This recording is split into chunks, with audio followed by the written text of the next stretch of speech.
master. We'll escape to virtual worlds where the possibilities are endless. From fantasy lands to sci-fi battles, we'll be relentless. But it's not just about the gameplay, it's about the connections we make. Coming together with friends, it's the joy we create.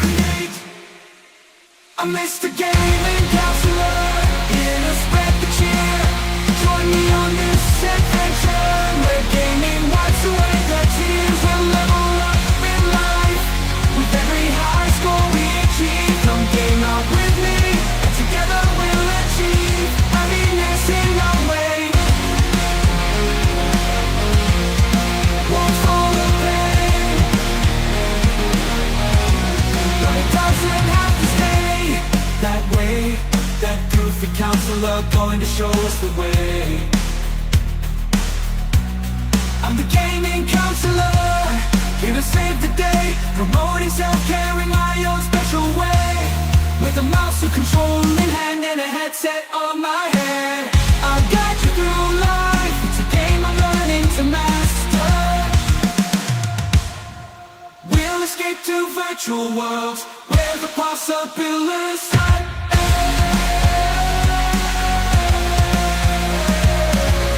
I'm Mr. Gaming Counselor, counselor who games out.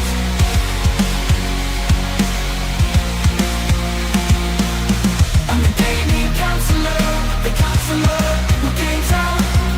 I'm the gaming counselor.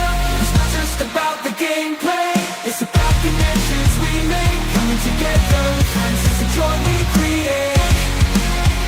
I'm Mr. Gaming Counselor, here to spread the cheer. We'll be right where we're best. But it's not just about the gameplay, it's about the connections we make. Coming together with friends, it's the joy we create.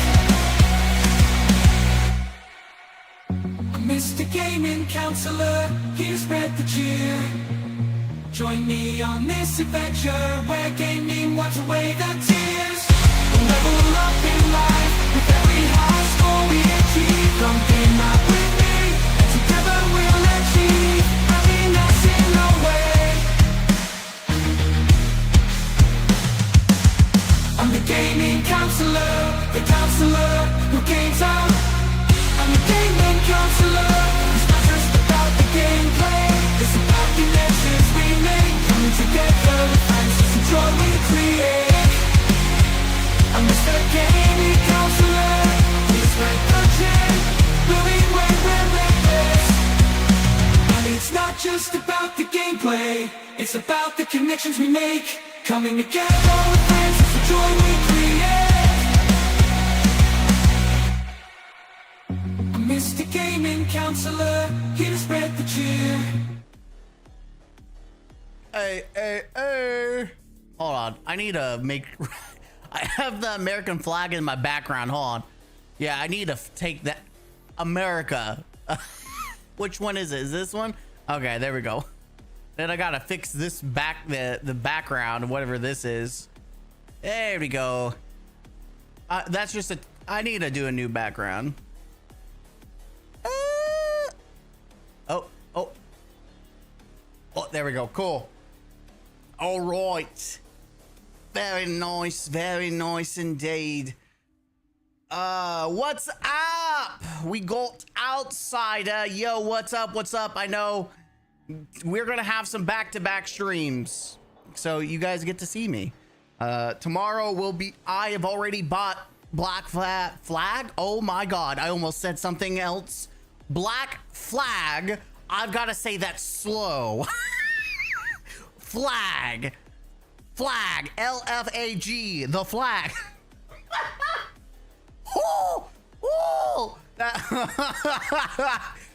Gonna play that tomorrow. I already pre-ordered it. I know I shit on Ubisoft, but the old Assassin's Creed games are just fantastic. Oh, I turned the music off.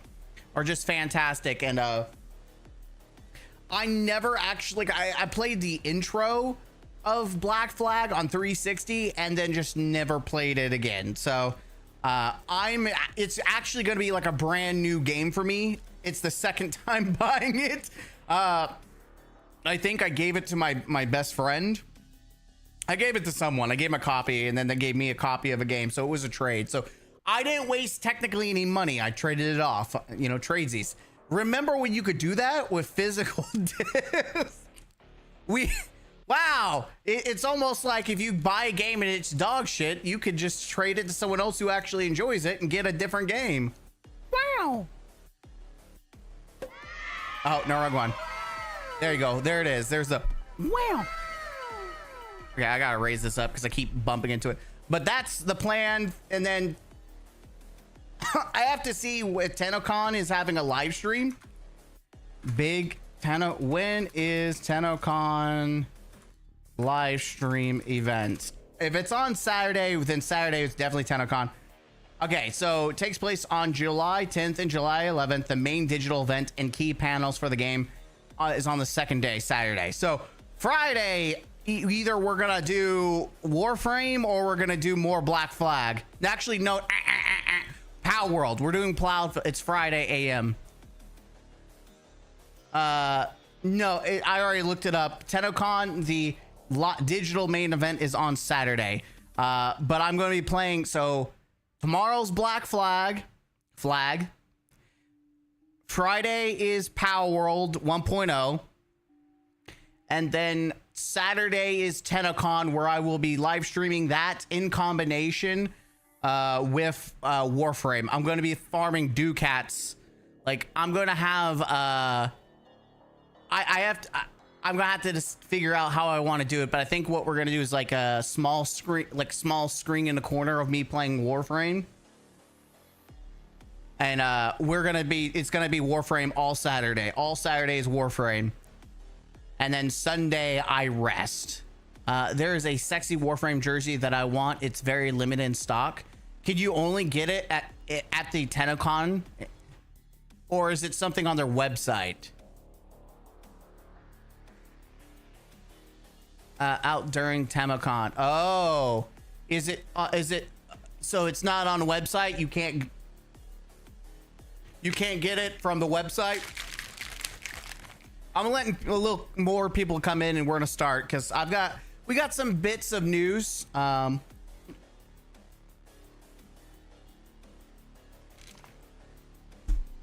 got a little tip website. They said, "Oh, okay, where can you let me just Warframe TennoCon jersey 2026 TennoCon merch collections, the official Warframe store." I'm looking. I actually do want to get something Warframe, honestly. Oh, is it this one? Is it this one, the Araxia Spirit jersey? Is it Spider Mommy? That is kind of sick. Honestly, that is kind of sick. Wait, is this the back though? So this is the front? Yeah, I see the tag. That kind of disappoints me that it's in the back though. That kind of disappoints me that it's in the back. Oh, that's a different one. Oh my God. That looks good. Coming via merch store TennoCon 2026 giveaway. Okay, this looks cool, but that looks better. What the? Why is it not showing up on over here? What the hell? Yeah, that looks sick. I pulled it up on my second computer. Dude, that looks badass. Oh, enter giveaway. Oh, absolutely. Authorize. I'm gonna, yep, there it is. I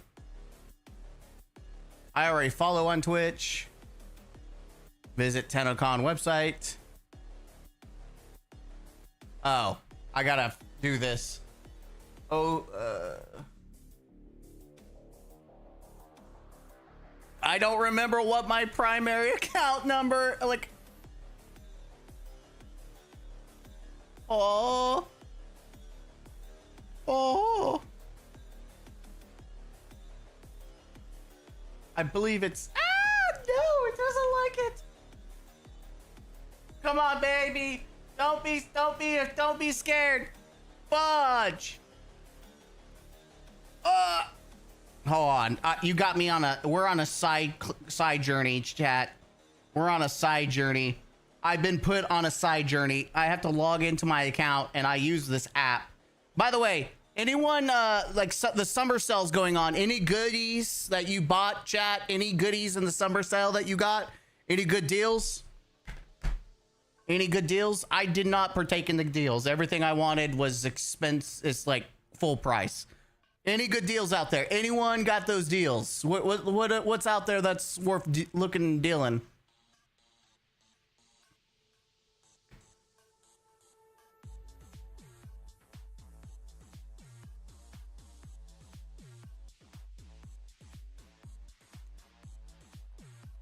All right. Steam. All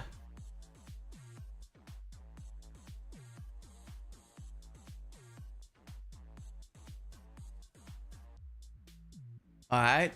Does that count?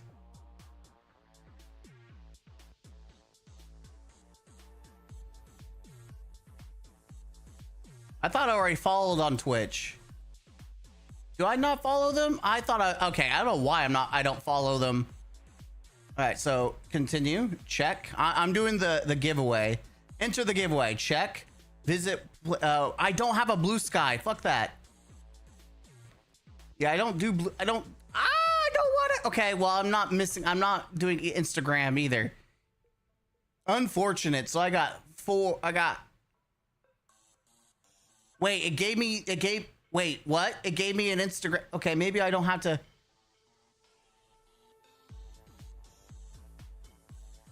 Do I have to follow you? Oh, I just visited. Sweet. Okay, cool. All right, I put myself in. Let's see if I get it, dude. If I will lose my shit if I get this. Probably up July 10th. We'll be offering in limited quantity for sale through the official Warframe merch.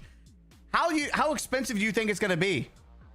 Like, if this is $80, Jesus Christ. By the way, that's expensive as fuck. Like, I thought Bungie's apparel was expensive, but I'm hoping it's really good. Like, I do want to get something Warframe. Like, I would not be ashamed. Like, oh my god. $300 for the Stalker? What the hell? Bro, that's so expensive. Anyways, we'll get to this in a minute. We've got news to cover. No, the Stalker jersey. Whew. Yeah, that's I would just, I don't know. We'll see how it turns out. But yeah, the goal is we're gonna be busy all the way to through Saturday for the next couple days. So you're gonna get three days worth of streams. So they're 4 days technically today. So you get a little bit extra sauce. So that's gonna be fun. It's gonna be enjoyable. Yeah. Okay. Let's get into the video, shall we? That's why credit cards exist, Mr. I don't have a credit card. You know, listen, before we do videos, and can I have a rant? Can I have a rant? Turn the music off. I'm about to turn on this voice so I can give a rant. Listen here, son. Back in the day, living out on the farm, I was once told as a young whippersnapper, I was told to avoid them credit cards, that they were the devil. That's right. They were the devil that would suck you dry. And so I grew up thinking how bad credit cards were. And I grew up as a young adult man. And I avoided the evil that was credit cards. And now I have no credits because I was lied to by them some bitches. That's right. I was lied. The only way to make credit, guess what? Is goddamn credit cards. I'm so pissed. Why? Grew up being told that you don't do credit cards. They're bad. It's a trap. Well, fuck. I did that and it screwed me over. I have like no credits. Like I have the base credit. Like you come out of high school, they give you default credit and it's like you're not good, you're not great, you're just pfft. And I have student loans and I'm making payments on student loans. Owning your house doesn't give you credit. I don't own the house. I'm renting the house. But it technically is my house because I've been in this house for like 3 years and my landowner doesn't even talk to me anymore. I give him the money, he just doesn't care. He doesn't increase prices. He said I can do whatever I want with the house as long as I'm not destroying it. Like as in like tearing down stuff, but I'm sure if I asked him, he would probably let me. So I own it, but I don't own it. I give him a check. We call it a day. We had a license agreement for like a year, and now it's just like, just pay me. And I'm cool. Give you your month. I don't have to worry about it. I pay my bills, and I'm good to go. I do whatever I want. It's kind of nice. It's much better than renting an apartment. In fact, it's cheaper than renting apartment, unironically, because they kept on decreasing the prices at my apartment, which is why I moved. It's like, hell, for just a little bit more, I can just live in a house, and I can essentially do whatever the fuck I want with it, as long as I'm not tearing down the structure. But no, I would not even paying off student loans, which you would think makes sense that should build credit. Like, oh, he owns loans from the government or institute, right? And you're like, hey, he's making timely payments. No, doesn't count, doesn't do anything at all. They don't care. You have to put yourself in debt, win credit cards. And I've actually made loans too. I've done 3 different loans outside. Like I did a loan for my gaming laptop, paid it off. What else? I did a loan for, I'm trying to think, what did I do a loan for? My Curve Samsung monitor. I did a loan for that and paid it off. Didn't increase shit. It's never too late to get a credit card. Yeah, but the problem is I know I have avoided credit cards so much. I don't even know like what is a good credit card. So my plan is I'm going to visit my grandpa and my grandma who used to work for a bank, and I'm going to get her experience, her knowledge on what credit card to go for, what not, and just kind of like, I'm going to ask her, can you please educate me on the best course to get credit? Because she worked at one of the head branches of the bank, and so she's very knowledgeable. So I'm gonna try to take advantage of her knowledge. That's where I'm going. All right, let's go. It's news time. Are you ready? I'm ready. Scholars, welcome to the counselor's office. I'm Mr. Gaming Counselor, and we are back live. But we are doing, we're going to talk a little bit about how the week has gone for me. That's going to be the comment of the day for you. I have started summer school, or summer clubs. I'm not actually doing the school part. And I go in from 1 to 4, and I play cards. Right now, it's great. I had a great time the past couple of days because I've been teaching kids how to play Commander, TCG, and it's been a really good time. They were a little like hesitant at first, but then they jumped right in. In fact, we were playing tag team Commander, and I helped my teammate, one of the students. He had dragons, and we're doing rule 0 double mana just because then we needed to make things go faster and allow us to interact with each other's things. So I was playing the Final Fantasy Cloud deck, and I gave his double striking dragon Colossus Hammer, and he literally one shot the other guy, like with the other student, just one shot them. So they were very happy and excited, and they were like, whoa, he one shot you. Like, I'm sorry, this is a really long out intro, but I just had to share the little positives, the little nuggets of fun that I'm enjoying this summer is interacting with students and teaching them Magic the Gathering and Commander, and it's just such a great time. But you know what is a great time? The segue. That was your comment of the day, by the way. We're segueing into some really good news. So Palworld is coming out the 10th, and I'm so excited. I had a great time when I played it, but it's coming out polished. Palworld is out here setting standards. You know, they could have been greedy like Nintendo and Sony and Microsoft and any other publisher, but they have said, you know what? After much thought, we have decided not to raise the price of Palworld following the 1.0 release, and we'll keep it at $29.99. We are incredibly proud of how far Palworld has come. Thanks to the amazing support of our players, it has become a success beyond our wildest dreams. As a small way of saying thank you, we'll be keeping the price at $29.99. Thank you for your continued support. Can we just say how this company has just consistently won? Nintendo tried to stop them multiple times, throwing out bullshit, lawsuits, and they have failed every step of the way. Nintendo has wasted probably hundreds of thousands of dollars in lawsuits, and Palworld is still just, screw you, Nintendo, suck a bag of beans. And they're about to have a massive release. They've got the support of Xbox. It's on Sony PlayStation. Like, Nintendo has tried everything to stop the competition, and the competition is not stopping. So I'm really excited to play this, especially since they did make some changes on how the game is played.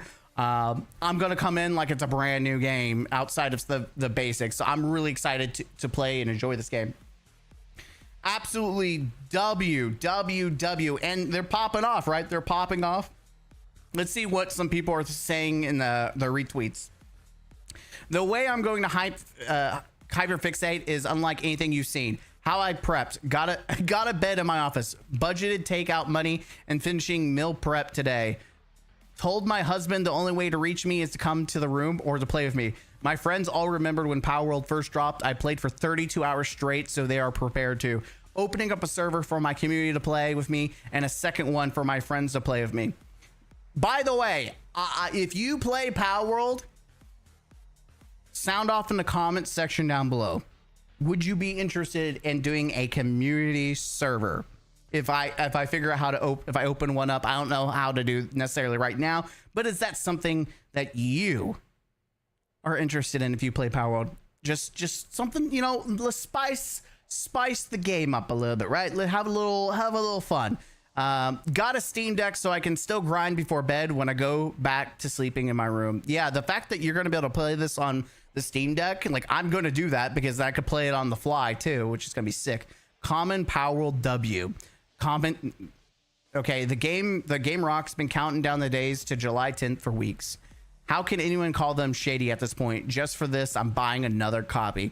Yeah, I think people like the whole you're just stealing from Nintendo, I think is bunk. Sure, there's a couple of pals that seem similar, but truly most of it is original. Like, outside of a hand select, and people want to really hyper focus on just a select few of the pals, completely ignoring some of the most original looking pals. In fact, most of them are right here. Like, sure, this might look like Lilligant. This doesn't look like anything. People are like, this is a fat Pikachu, and like, okay, that's a stretch.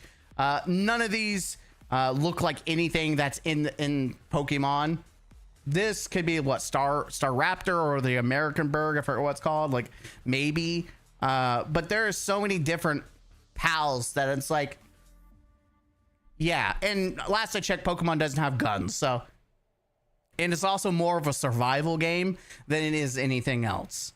So I just, it's weird that this is not a shady game. I feel like this is a game that is pro gamer, that is for the gamers, and this marketing, the choice not to up, they could up the price. Instead, they kept it at $29.99. That's a gamer move.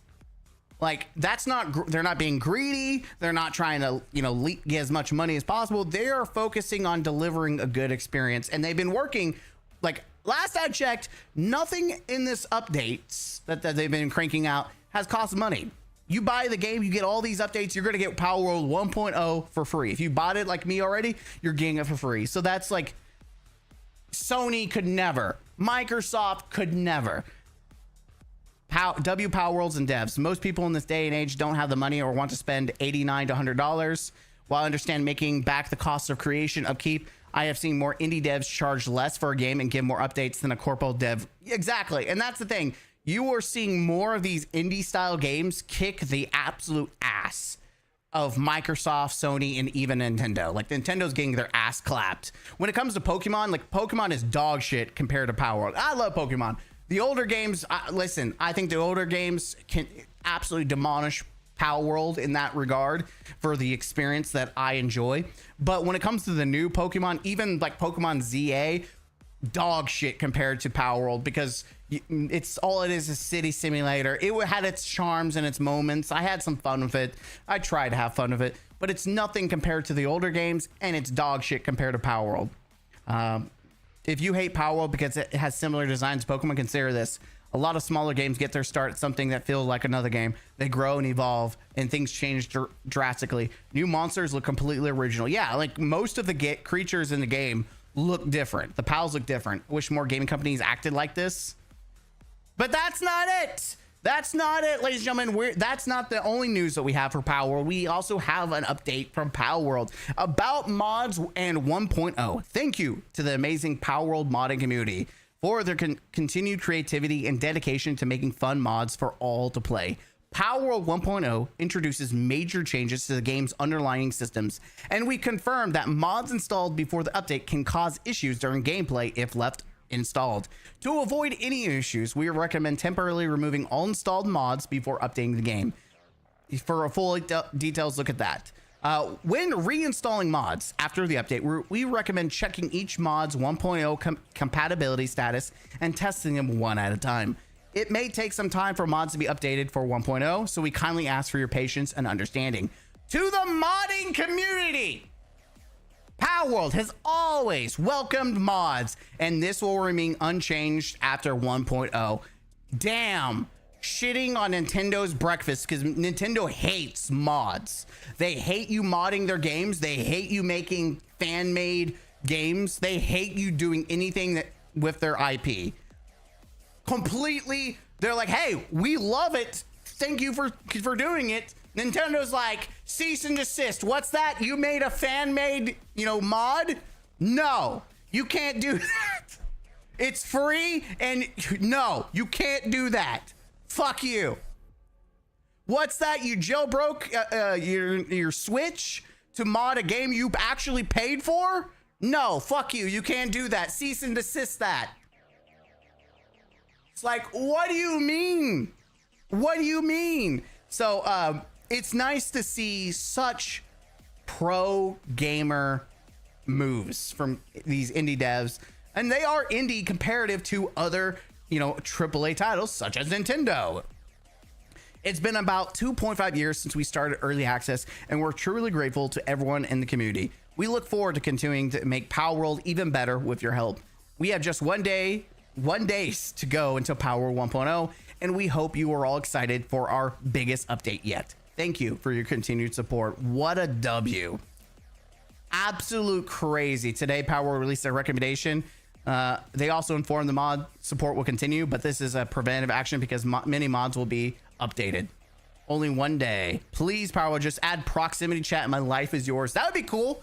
I do think that would be pretty cool, is having, or someone allowing the ability for people to mod prox chat.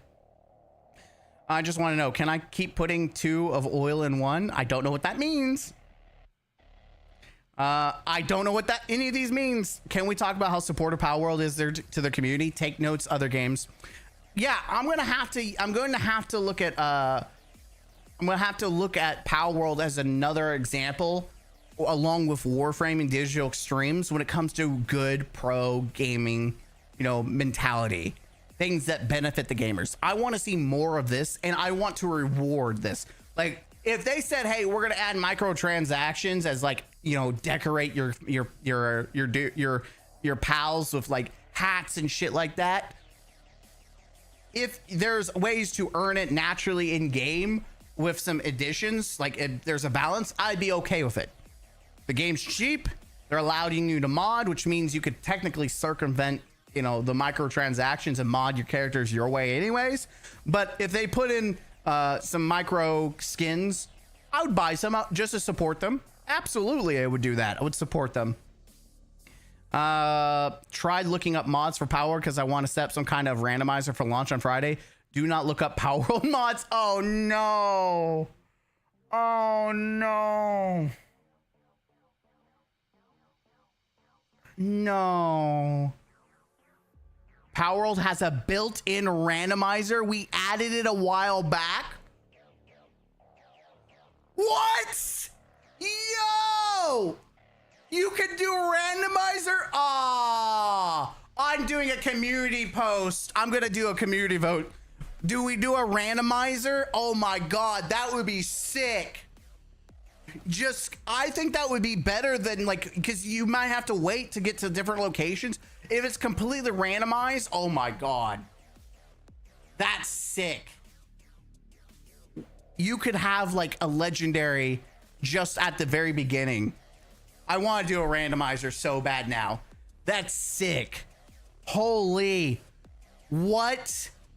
The randomizer you've added is fantastic. I would use it more if it was just a little less random though. I like the available pals in each biome to stay the same, just all mixed up.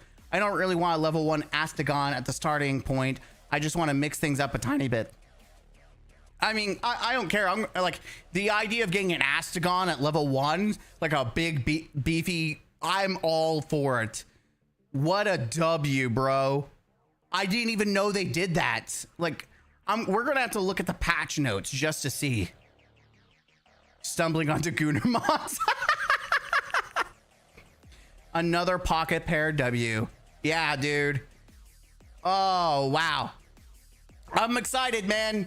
I'm excited. Let me know in the comments down below if you're excited and if you would like to join a community server. We'll see how that works and plays out. I'm Mr. Game Counselor. Hit that like button, comment down below, and subscribe to the channel for more. As always, I'll see you in the next video. Huzzah. Crazy.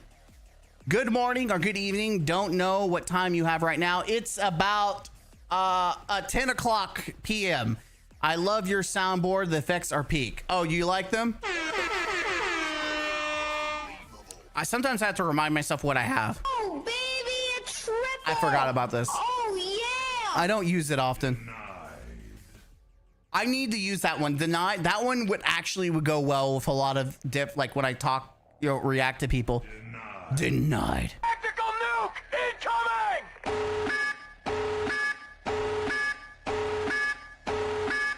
That one can be, I can replace that one. That one's not as, you know, necessary.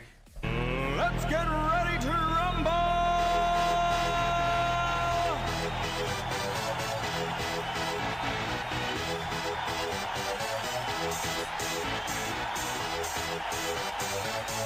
I forgot I had that. That one's great. Why did I use that for? I love that one. I'm good. I have to use this again. What? Let's get ready to rumble!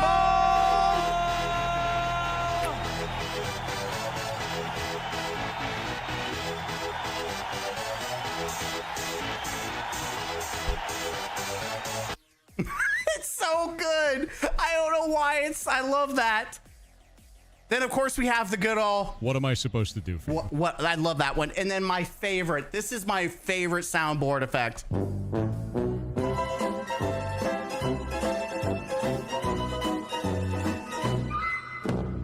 That will always have a use. What's this one? Uh-oh, retard alert. Retard alert, class.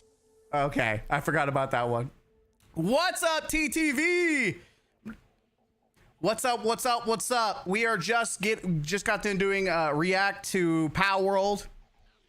We got some more news coming in. Definitely got some more news. All right, so let me close this down.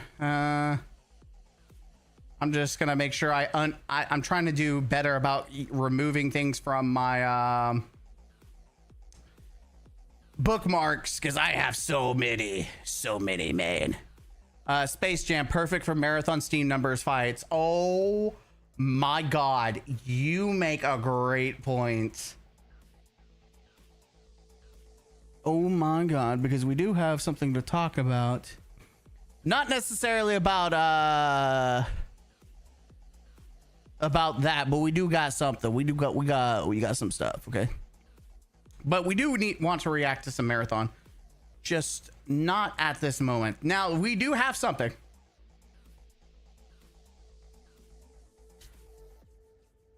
Voice changers are also cool, like you were talking about credit cards either.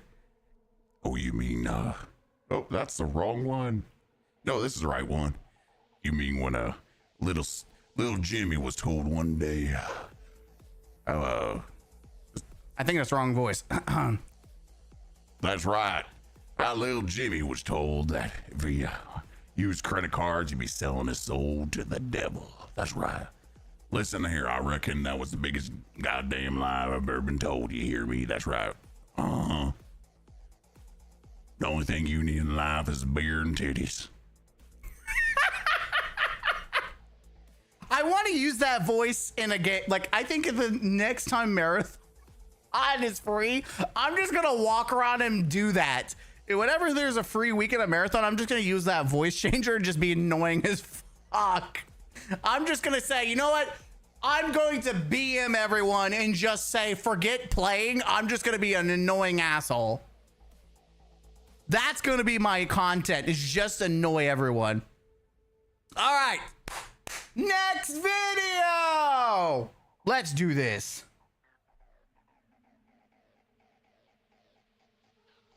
Scholars, welcome back to the counselor's office. Let's get ready to rumble! Let's do it. Are you hyped? I'm hyped. Woo! Let's get hyped. Woo! Put your hands in the air like you don't care. Let's do this, people. Woo, woo. Are you hyped? Because I'm hyped. Because this week is jam-packed. We got Black Flag coming out. We've got Pal Worlds coming out. And then we got TennoCon, which I am excited for. It is a good week. And I started summer TCG club with my students. I'm going to keep talking about that because it's a great, good old time. I'm feeling really spicy. That's right. Now, I am going to have a little mini rant. This is our intro. A little mini rant. I bought, a brand new computer, and it was supposed to come in from the June 29th to July 6th. Obviously, I figured it might be delayed a day, if anything, because of 4th of July. But they didn't, nothing's changed. I checked the app that they use, the shop app that I'm supposed to use to track the computer, and nothing's changed. So I just sent them an email earlier today, and they got back to me fairly quickly, and they said, yeah, we'll check in that for you. Just give us, it might take 2 days to get back to you on that. I'm like, bro, it's so bad. The computer parts and everything, it's so bad that they can't even, make computers in time. Like, this is a beast. This is going to be a beast that lasts me for 3, 4, maybe 5 years. Like, this computer, 5 years, 6 years. Yeah, I'm going to be good for 5, 6 years.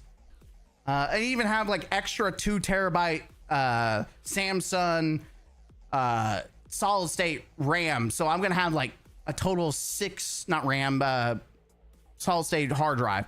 I'm going to have like 6 terabytes of memory in that rig because I'm going to plug this sucker into it too. But either way, yeah, I'm a little upset. And honestly, even if I built it myself, it would probably be delayed because parts are hard. It's hard to be a game, like a PC gamer. It's hard to get your stuff in time. I was like, anyways, let's jump in. So this is nothing. This is going to be our comment of the day. Let's just for the funsies, comment of the day. Comment of the day. That's right, son. Come on down to the comment of the day, boy. Comment of the day. We have PC Gamer.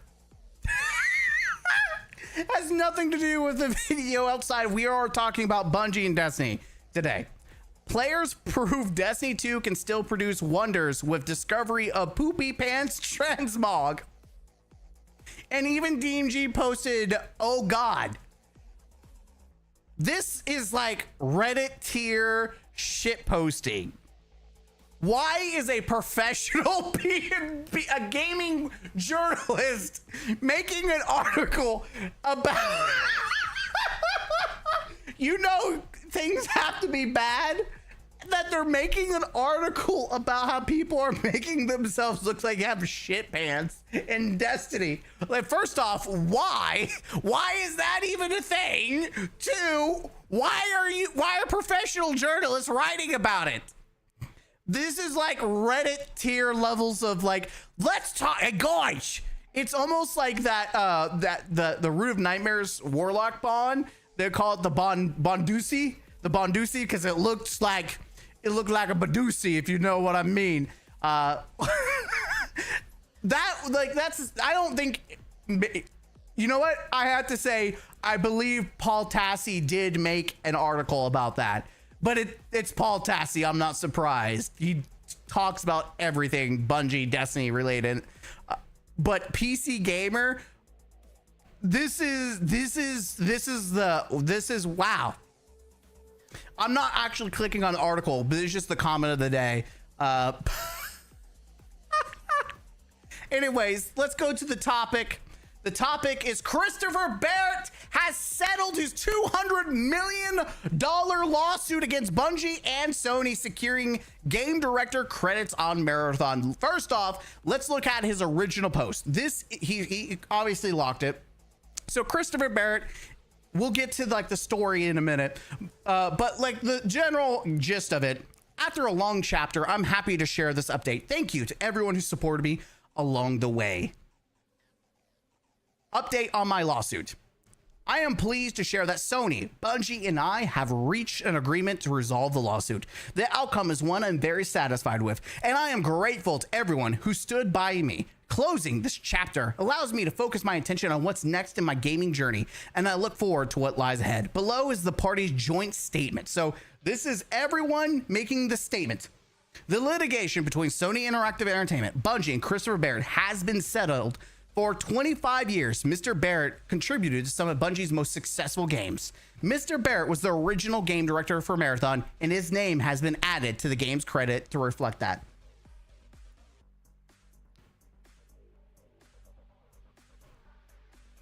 Here, first off, let's give one of these. Let's get ready to That's not, no, that's not what I wanted. That's not what I want. That's not hitting the wrong things. No, stop. No, that's the wrong one. I hit the wrong buttons. It was like tactical nuke. Yeah, there was. Are you ready to rumble with this one? My thoughts were, that's what I wanted. Miss when soundboarding goes wrong. I'm not celebrating this.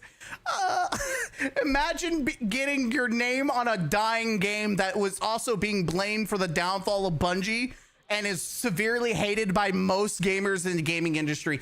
Imagine wanting your name in those credits. That is...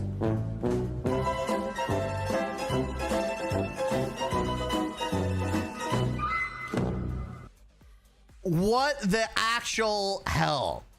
But anyways, if you're wanting to know who Christopher Barrett is and what this situation is, let's go to this nice little article by the Game Post. So we're just going to get a little flash forward. Former Bungie director, legal fight with Sony has in Bungie started after his March 2024 termination from the studio, reportedly for misconduct. Barrett later filed a lawsuit seeking at least $200 million, accusing Sony and Bungie of wrongful termination, defamation, breach of contract, wage law violations, and FMLA related claims. Sony and Bungie denied his claims and argued that he was fired for cause after an internal investigation.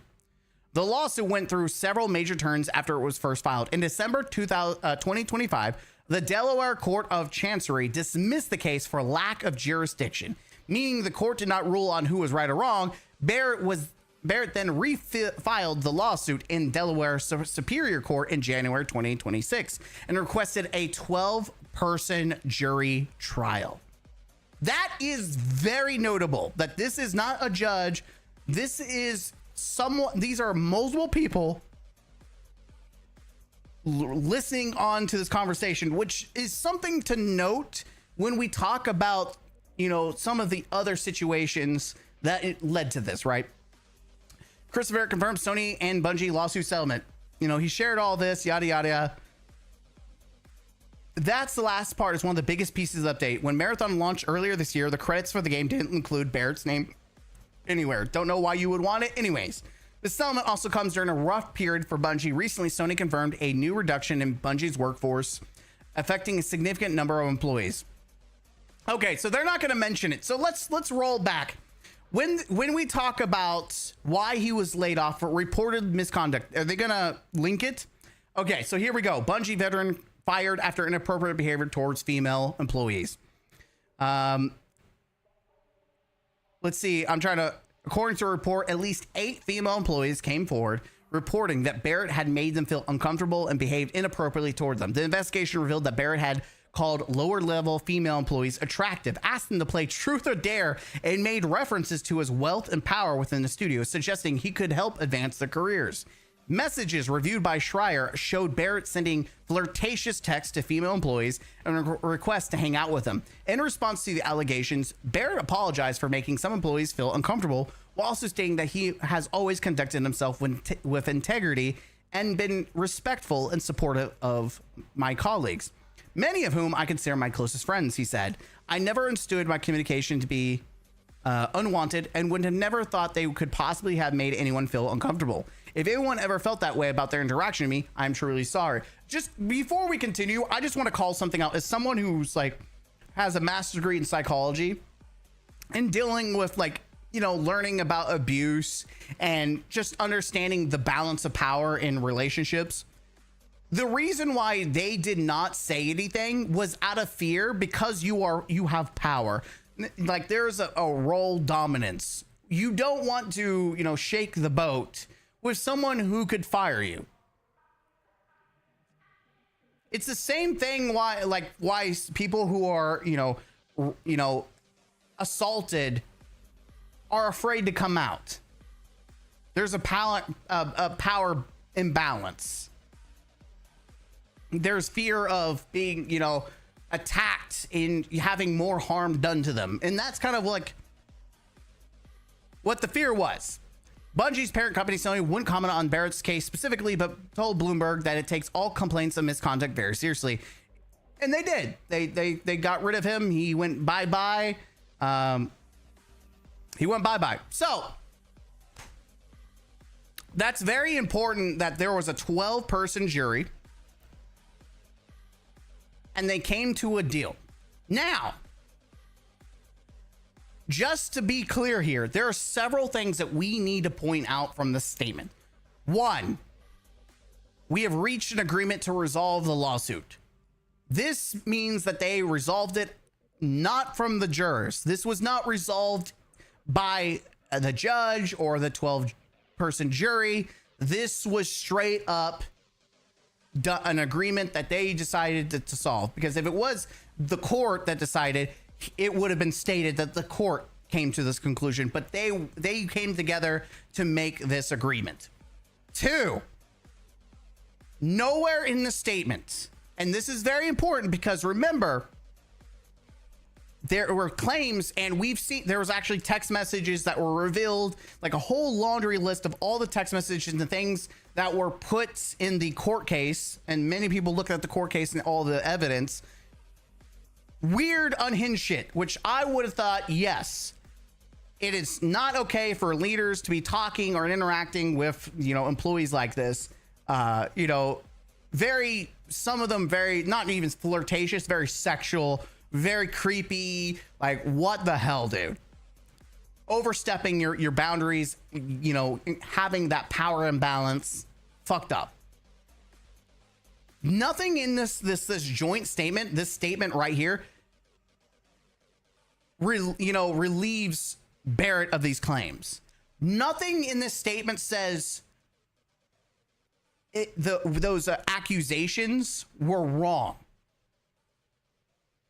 What you're seeing is a resolution to Sony and Bungie letting him go, but nothing, and it doesn't say that he was wrongfully let go. There's nothing here saying that in any of the claims that Sony and Bungie did, because remember, this doesn't seem like this was done through the court. This was probably a mediated agreement, either outside the court or in the court. It was a mediation and it was agreed upon resolution, and the court didn't actually rule on this itself. These are things that are important, because if it was the court, the 12 jury ruling on this, that would be something that would be coming out that the court ruled X, Y, and Z. This doesn't alleviate the claims against him. It doesn't say that Sony or Bungie were in the wrong. All it says is that there was an agreement and he got his name back on the game that he was working on. We don't know how much money he got, whether he got his full 200 million. But what we do know, this joint agreement does not release Barrett of the claim, the inappropriate, flirtatious, sexual, gross interaction he had with female employees. There's nothing here that, releases him, that he's proven innocent. Nothing here says that he's innocent at all. The original Marathon, not the new one. No, he's not TV. No. It's not. They're talking about the current, right now, the current Marathon, not the other one. I'll take this over them writing politics. Poopy Pants is very Guardian fashion of announcement of Destiny 3. Yeah. Like I said, there's a lot that you need to dissect. You can't just, it's easy for, and he's going to take this as a win, by the way. He's going to take this it's very deceptive, right? Is to take this, like, I've been added back to the credits, I win. But notice that he's not saying that everything that was said is false. He believes it was false, but nothing here is saying that Sony and Bungie were in the wrong. Nothing says, because an agreement is not the same as being proven guilty or innocent or losing the lawsuit. This is like in the middle of the pack. No one wins, no one loses. So I would take anyone who thinks that this means that Christopher Barrett is innocent. That's not what this means. And if I were to give a theory cap, a game theory idea of why, well, two things. One, I don't know if you know this, but lawsuits are expensive. And Bungie just lost half of their studio. Sony is not doing good financially. And right now, also, you have to think that both reputation of Bungie and Sony is in the gutter. The last thing you need is to have the lawsuits continue to drag on and on. If I were to say this, I think this is a corporate play of just, let's just give him some amount of payment and have him fuck off. Just, you know what? It's not worth the bacon. At some point, you start spending more money than it's worth, even for, a $1 billion company, especially when you're having no success with your consoles.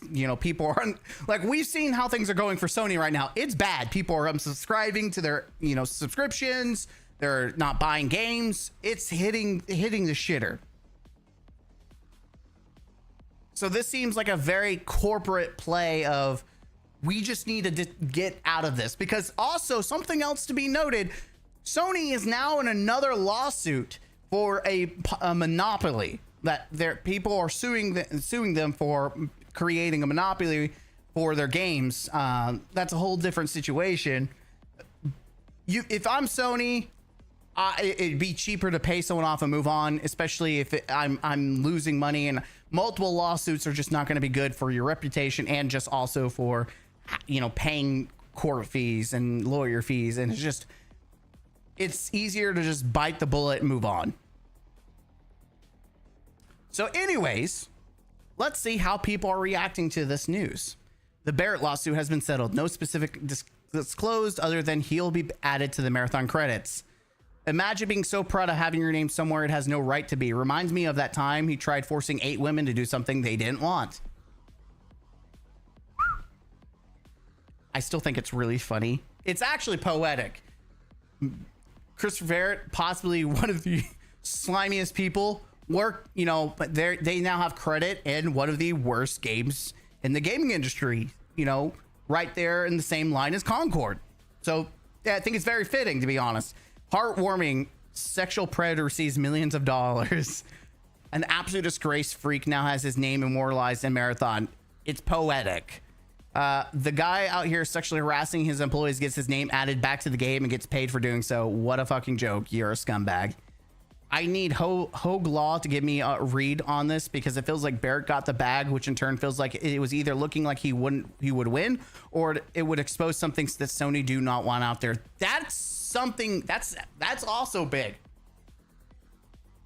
Like, if there was something that would have been revealed in Discovery, like if he was about to expose more, like if there's other sus, like if Christopher Barrett went all hellfire and said, I'm about to reveal what the other leaders were doing,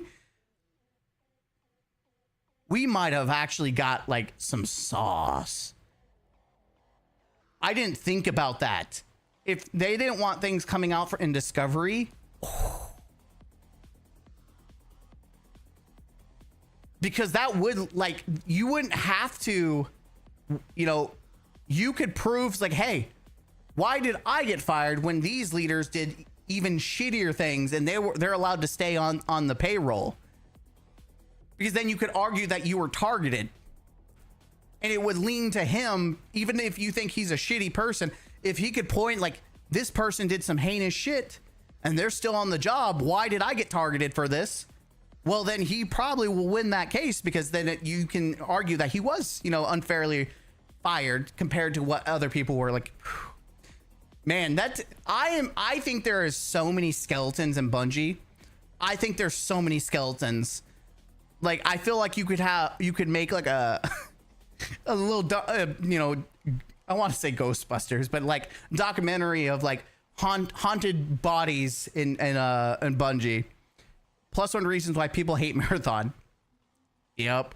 Millions of dollars to be a sexual predator, and then closing the comments of the post because you're a coward. Classic. I do think that's also very telling, that you celebrate, pat yourself on the back, and then you're a bitch by closing your comment section. Like, bro, let's go. Fuck you. Congrats. I guess being part of a major failure Marathon and adding to the downfall Bungie. Glad you got your name added to the credits. That's what I'm saying, bro. You'll stick to be a scumbag who took pleasure in making women feel uncomfortable at their jobs. Can you please tell us more about the original direction for Marathon? Did it start in Unreal? Was it planned Destiny 3 content at any point? Bro. Anyways, I don't... It's crazy. It's crazy, man. Not what I expected to find out. Oh, the guy who got fired for being scummy to Wentworth? Gross. See, nobody cares. You know, he designed a lot of iconic parts of Destiny. He did. Listen, I'm not gonna say that he didn't make some great things. Like, his participation in Destiny is very noteworthy. But you can still, you know, I don't believe, and here I'll say this again, you cannot separate the art from the artist. I'm glad he made his stuff, but that doesn't mean that he's a shitty person and that I'm not upset that his shit is in the game. It leaves a bad, you know, taste in the mouth, knowing that something that's enjoyable is made by a piece of shit. And it's a reminder of that piece of shit. Anyways, let me know what you think down below. You yeah, are you happy? Are you upset that this is happening? Do you think that Sony's just trying to, you know, be done with this? Or do you think that maybe there was some, you know, some stuff that Christopher Barrett could have revealed? And, what the hell, man? I'm about to end the video, not transition. And it's gone. Anyways, that's my cue. I'll see you in the next one. Let me know in the comments down below. And as always, we'll see you in the next one. Huzzah. I'm a professional. Not really. I'll never be a professional. Let's see what we have here. I have Power World on PlayStation. It's cross-play, right?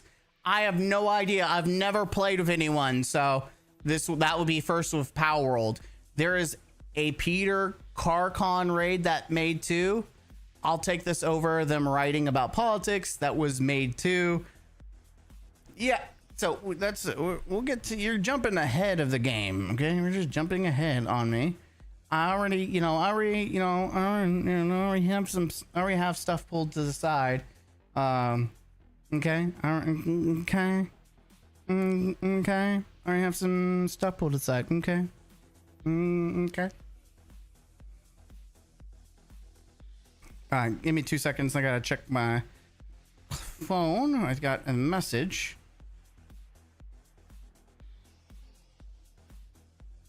All right. Oh man, it's crazy. I saw that today.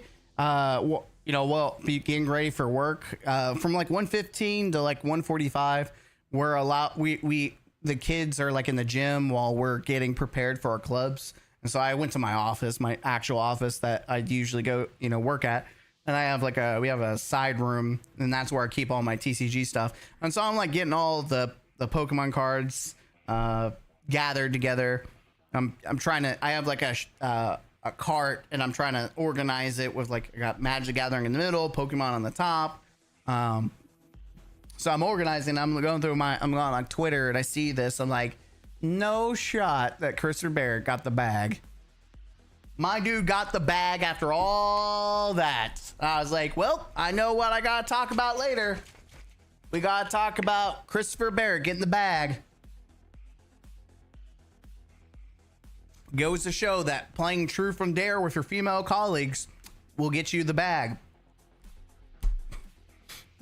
By the way, my line of work, that would not work at all. Like, nope, not that I would want to, by the way. Not that I want. Most of the women I work with are married. Not gonna play.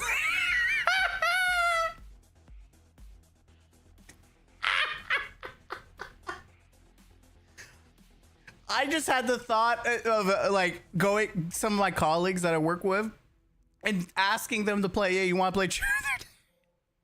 And I just had this really when you hear or say something is cringe, you're just like, ugh, that's so cringe. Just I can imagine the reaction, and it's like you done fucked up, ain't right wrong. That's like the vibe that I. Some of the women if I reacted, because some of them are like older ladies, so they're like they would generally think I was on drugs. Like, what the hell? Christopher Barrett successful exfil 2026. Yeah, bro, that would have been a great joke. Christopher Barrett successful exfil. He helped make an extractor shooter, and he ended up extracting before getting shot down by the court. Wow. Good times, man. Good times. This is why I do like live streaming sometimes. Just shoot the shit. All right. Next video. We do it again.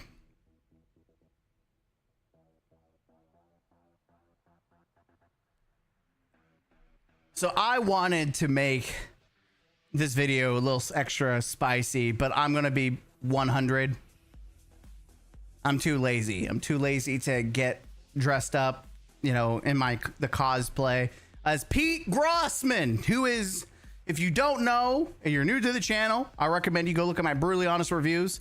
Pete Grossman was inspired by Pete Parsons and Les Grossman from Tropic Thunder, which is probably my favorite movie of all time. Like, it is fantastic comedy. So great. So slapping them together in Pete Grossman is the greedy corpo gaming overlord that you hate them, and it gives you the image of what to hate. Well, someone else also does not like Pete Parsons. I mean, a lot of people don't, but someone went out of their way to make a beautiful gift for all of us to enjoy. But before we do that, we're looking at some disgusting people today, like including Pete Parsons, who helped destroy Destiny. We might as well put some of the toxic people who also helped destroy Destiny with their toxicity. Are you ready, ladies and gentlemen? Are you ready for this? We've got a back-to-back situation of some of the worst people in the Bungie community. Are you ready? Let's get ready to rumble! That's right. We about to do it. Let's see these disgusting people in action. Woo! This is what we live for, ladies and gentlemen. That's right. We are back with the comment of the day, which is more of like their comments. This person we called out because they attacked Salta Greppo, and now they cannot live with their choices. They are doubling down as shitty human beings. We got Jamie. I don't know, man. If you're getting harassed or constantly in a toxic fan base, it does dampen your love for a series. Like, we are social creatures. It's fine and normal for others to ruin your experience or even go keep loving it away from said people. It's hot. Well, you know what? You gotta do this. It's hard, but then I remind myself that there isn't a single person harassing me whose life I envy. I mute them and let them scream in their useless bullshit into the void. It's annoying that people don't have manners, the IQ, the EQ to act like normal adults. But that's what the internet has become. The anonymity of a screen has emboldened people with no life outside of one to act like animals. Which is very fitting considering the things that she was talking about Salta Greppo. But like, you caused even more people to hate Salt under your post and then lied saying it wasn't about him, when in replies you said it was directly because you like seeing him get dunked on. But even DMG, he hated seeing people jump on him for nothing. Literally this. I can't even remotely sympathize when she knew what she was doing. She said she was happy Salt was dunked on. When people call her hateful behavior, target harassment, she plays the victim card, saying it's not about Salt and it belittles people. I never said that. You all said that when I tried to explain what I actually said. I'm told I'm wrong. So have the day you deserve. Yes, you never said anything about Salt being dunked on. What a weird thing to say. Salt getting checked at the end of the day, Destiny's life, is something I will cherish forever.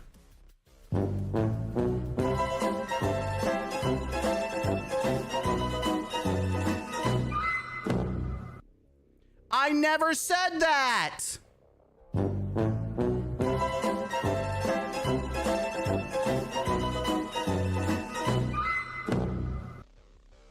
Also, you gotta love the fact that she says, I tried to explain what I actually said, but I'm told I'm wrong. Well, considering you literally only have 3 comments, you made a comment, and then you literally locked your comments. So you had all the opportunity to explain. Let's see, did she explain underneath? No. She didn't explain, even though she locked her own comments and could explain her side in her own comment.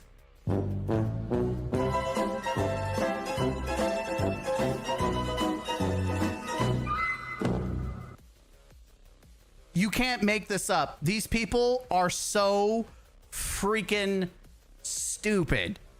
They will try to attack people and try to, like, you know, take things out of context just because they don't like someone, or they don't like someone from a community. Like, oh, Marathon's doing dog shit. Let's dogpile on someone from the Destiny community. Ah, yes. And then you take something completely out of context and everyone calls you out, and then you run like a little bitch. But now we continue on with another comment. We have this rare specimen. You got to love this guy posting evil scout rifle using the Jade scout rifle. Endless. The Jade Rabbit Evil Scout PDF. Man, this shit is so unserious. I've made hand cannon shoddy for almost the entirety of the franchise. Like, I have almost more hand cannon kills than you have total kills. I'm retweeting what I posted on the original post before too. But I do find it funny that you're flexing, you're no-lifing about having more hand cannon kills. I'm not flexing, dude. I'm just saying that I mostly use hand cannon kills. So you choose to be a PDF on purpose. Okay, bro. Man, this is even good rage bait. Have a good day. Bro is fleeing the scene. Didn't you have an epiphany months ago saying you were leaving Twitter to learn to be a better person, and you immediately default to being a weirdo to people you know? Again, these weirdos taking an allegation. It is so cringe and pathetic loser to call someone a PDF because they're using a gun you don't like. Like, this is the people in the Bungie community. I am glad that Destiny is dead. I'm glad. So, and then they can stay self-contained on this end-of-life service game so that the rest of the gaming community doesn't have to tolerate their useless ass. This is a nothing burger, honestly, since I don't even hold a real grudge. Just a joke I dragged out too far, so I guess I'll just move on. You literally know people wouldn't like it because of the discourse last week, so you just kind of look like you're tucking your tail now. I got told it was a friend of someone and stopped after what I'm having to tell you the truth. Are you okay? Anyways, these people will sit there and be like, sorry for the tantrum I caused. Unfollow me if you will. I'm not mad at it. I haven't been feeling well over the last week, and I have to let out on people I shouldn't have. I'm sorry for harm I caused and try to be better myself.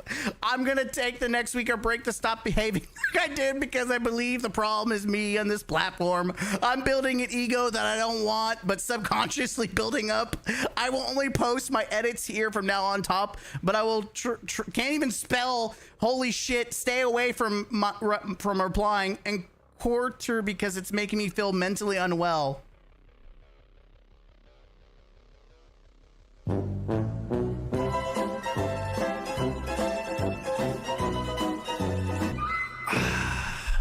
Ladies and gentlemen, the Bungie community in a nutshell. Now we have more from a gift to the Bungie community.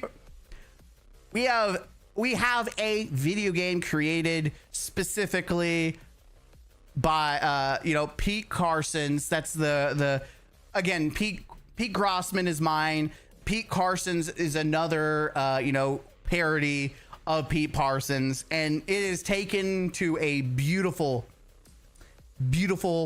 level. Someone has made a Pete Parsons raid in the game, but also apparently they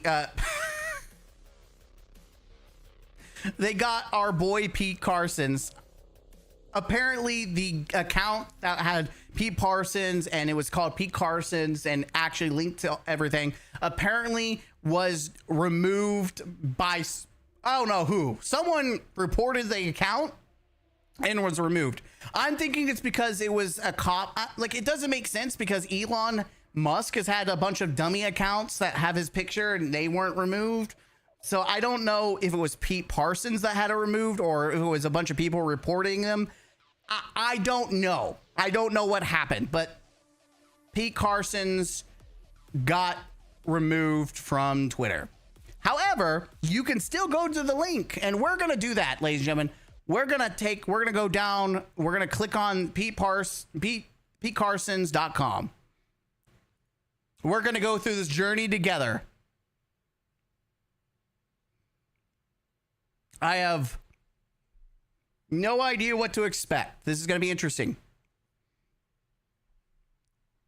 Okay, welcome to the Vault of Cars. Vault of Cars is now available. Do you have what it takes to face Pete Carsons in the Vault of Cars and stop him from purchasing all the remaining cars in the last city? Enter the vault and decide your destiny. This was designed for full screen 16:9. Ultra wide monitors will experience increased difficulty. Hardware acceleration must be enabled in your browser setting or the frame rate will be low. Tabbing out or changing the tab may cause issues with timing, sounds, and animation. All right.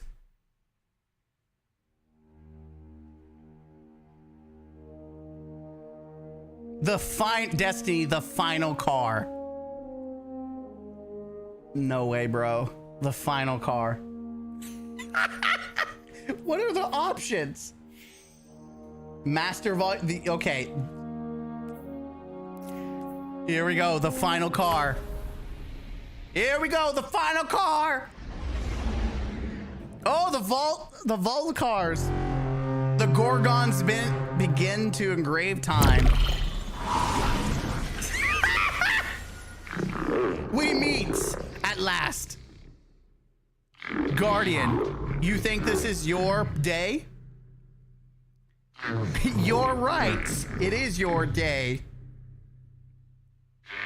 You're a fool. It's time to die.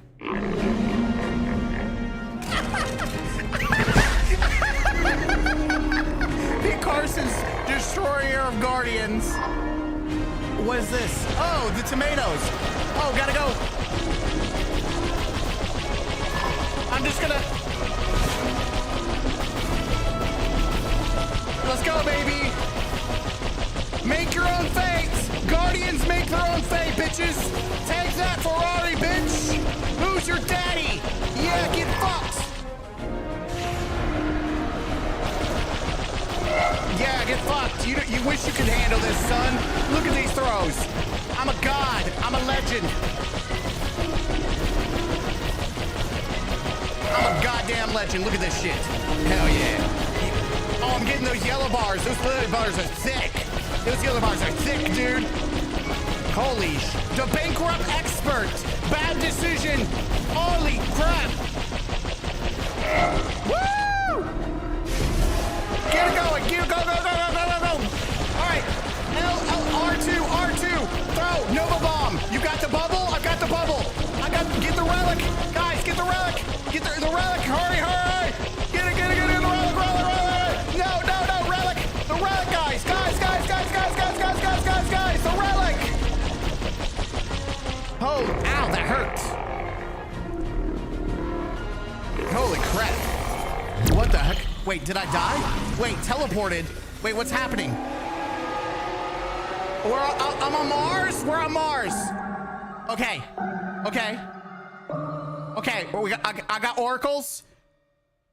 R1. L2.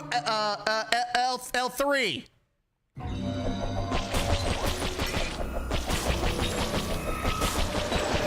All right.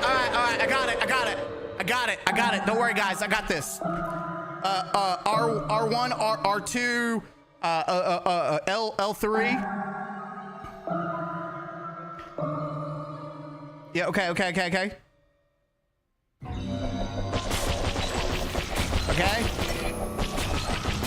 All right, we got it. What's going on now? What do I do?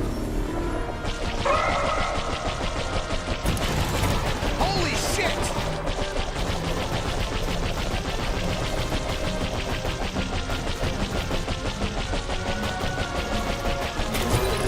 Ah! Fuck!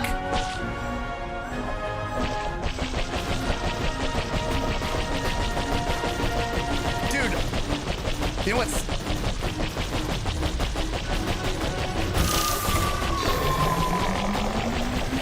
What the? Oh, no! Ah! The entire player base. I out-clicked. Fuck, dude. Oh, I have to do this all over again? Fuck.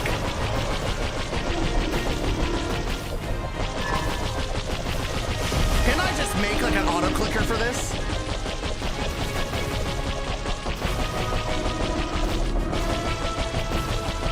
I feel like you could use auto-clicker for this.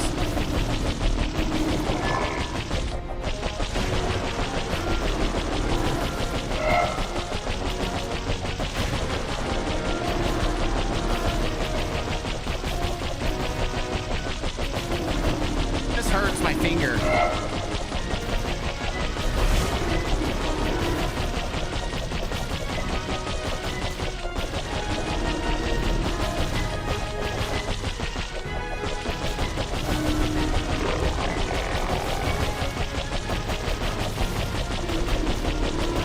This actually hurts my finger a little bit.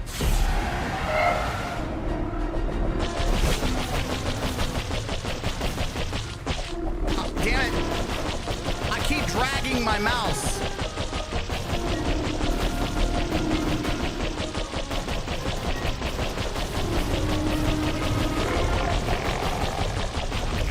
It actually hurts my fingers to do that, man.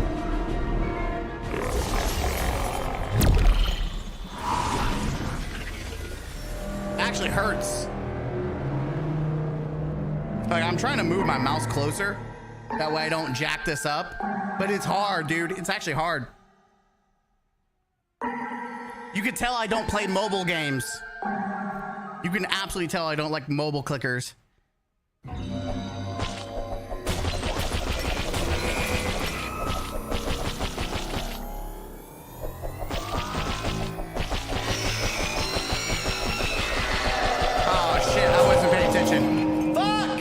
Anyways, I too much for me to handle. Too much for me to handle, guys. Too much. It was, I can't beat, unfortunately, I cannot beat the cars. We'll watch someone else do it. We'll watch them beat. So they've got to be using an auto clicker. You know what? Sorry. You know what? I should have pulled out my credit card and paid $400 just to clear it. Damn.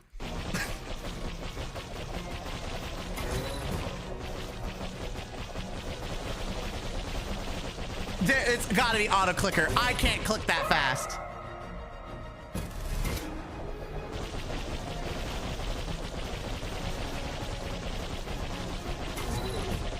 Yeah, I can't click that fast, man.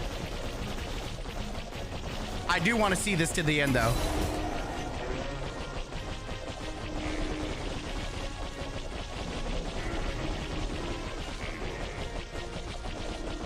Look at him trying to dodge. At least it's fast forward. I want to see Final Stand. Him being Tanix is just really a nice touch. Pending Annihilation. Is that, he's in front of the city. The Vault of Cars has been something. Guardian Desire. Oh.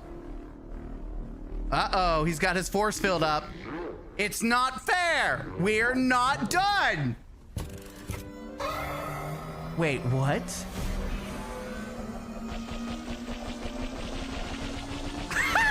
The guy's got more cars. Wait, what's going on? There's a teleportation hole.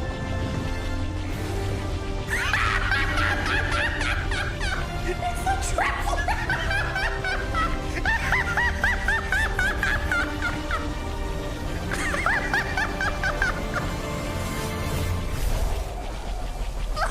Traveler. Oh, that is so stupid but great. Oh, that's great, dude. That's the part of the community that I love, when we band together and actually make fun of people that deserve to be made fun of.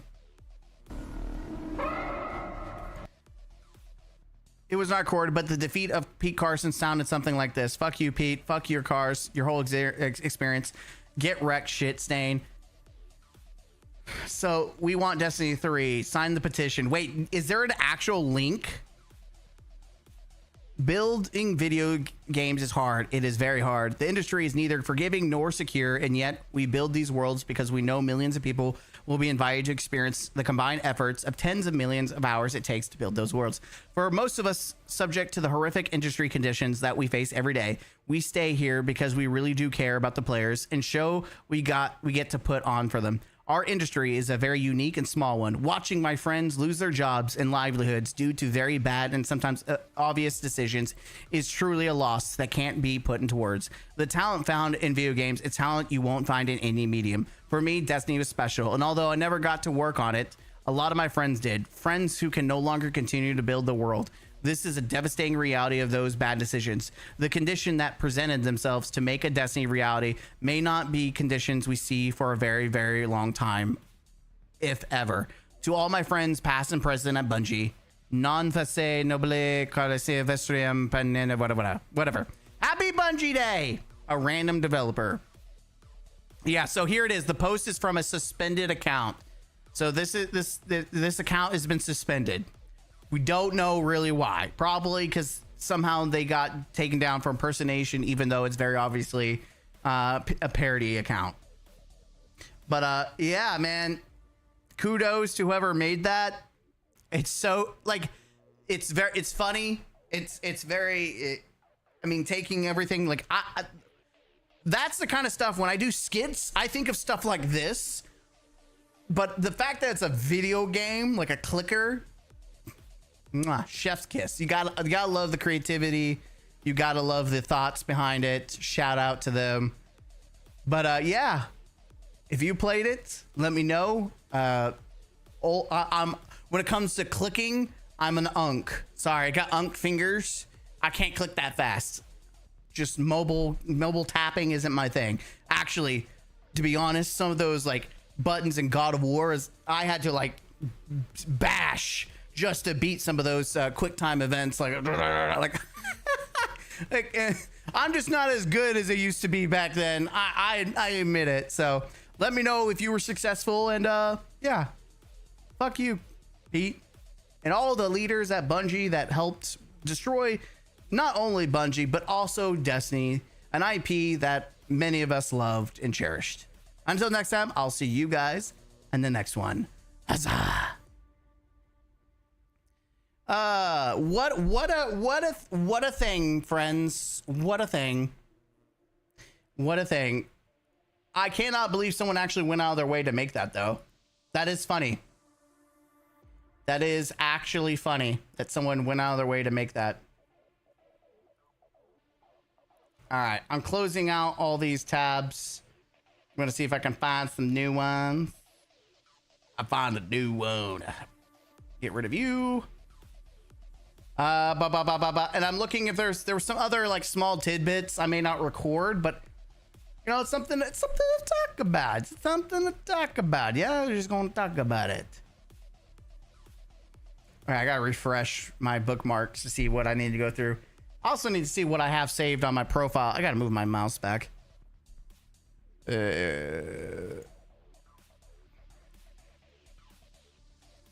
All right, there was something about Xbox in some of the things coming.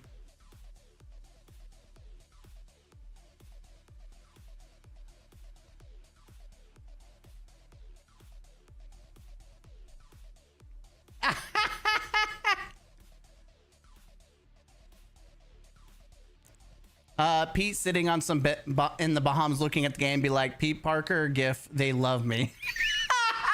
You know, I think that man is set for life. He has so many cars in his garage, he doesn't give a shit. When you get, it is, you know what? I'm going to show you a clip. This is, I should have put this, but this is just going to be a, you know, a live stream only clip for you guys.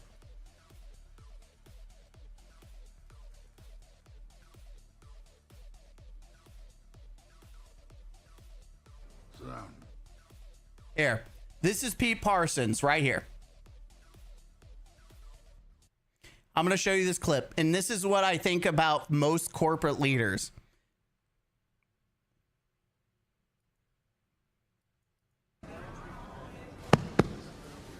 You drink? I don't remember if you drink. Of course, there's drink and drink. I drink, but I haven't been drunk since Reagan was president. I got a DUI, and in jail, I actually fell down and pissed my pants. You don't need to do that twice. I tell you this so you'll know everybody's been there. Everybody's been there. Once. If you're there twice, having been there once, I can't help you. You know, I listen to the drunks, and it's like you're listening to a fairy story about a fight with a fucking monster, when the actual title of the story is like, oh, for where they live, or are you just time to walk? People don't, you know. I've been up $2.5 million. What do you got on you? Nothing. What'd you put away? Nothing. Here you You get go. up $2.5 million. Any asshole in the world knows what to do. You get a house with a 25-year roof, an indestructible Jap economy shitbox. You put the rest into the system at 3 to 5% to pay your taxes, and that's your base. Get me? That's your fortress of fucking solitude. That I'm gonna lower it because apparently it's already getting copyrighted, but I don't care. puts you for the rest of your life at a level of fuck you. There it is. Somebody wants you to do something, fuck you. Yep. Boss pisses you off, fuck you. Yep. Own your house, have a couple bucks in the bank, There it is. don't drink. That's all I have to say to anybody at any social level. Did your grandfather take risks? Yes. Yep. I guarantee he did it from a position of Oh, fuck you. A wise man's life is based around fuck you. Fuck the you. United States of America is based on fuck, Fuck you. You're a king? Fuck You you. have an army? Greatest navy in the history of the world? Fuck you, blow me. Fuck it up ourselves. I love this. I love that clip. Fuck you. You're at a level of fuck you. I aspire to be at that level. Even though it's not like everything he said, I'm nowhere, like I don't have millions of dollars, but I'm at a level in my life where I can say, most, like, especially people on the internet, I can just say, fuck you. But yeah, every time I see that, I think of every, rich dude.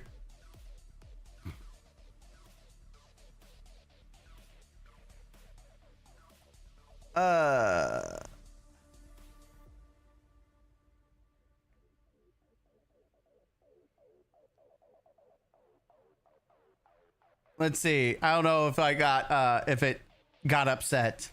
Let's see if it was already demonetized. So that's why I kind of also want to start streaming on Twitch again.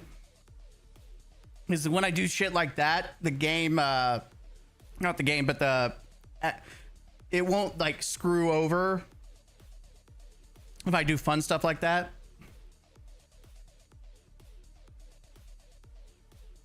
I'm just gonna check the stream. I'll usually know immediately if it's blocked or something. No one else. Let's see. Okay, nothing about it being blocked yet. It might be blocked later. Don't know, but whatever. Curious question, Mr. Gaming. If you didn't do the summer card games with kids, would that mean you won't have gotten paid until school officially started? No, I get paid through the summer. This is just extra cash. I'm getting an extra $1,000 for just working for 4 weeks. I work 4 days a week, 1 to 4. I have Fridays off. And this week's already over, so that leaves like 3 weeks left, which is essentially all of July. But it's 4 days a week, and I get over $1,000. So on top of what I would normally get paid for the summer. So it's just extra cash, which is kind of nice because I can put it back into savings after buying a car. So yeah, it's extra manane. Extra manano.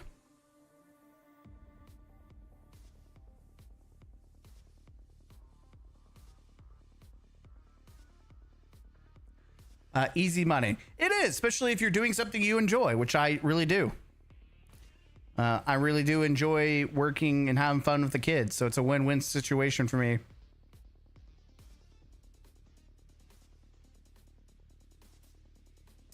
I'm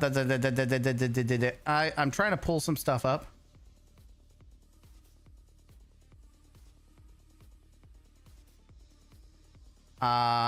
There is some news on, yeah, let's pull up some random game news just for the funsies of it, chat. We'll look at some random gaming news. Some of them are actually kind of interesting, and I do have some thoughts. And a lot of it's Xbox, which is interesting, right? So we're going to talk about Xbox for sure. They suspended the Pete Carson's account. Yeah, it is kind of funny that they did that.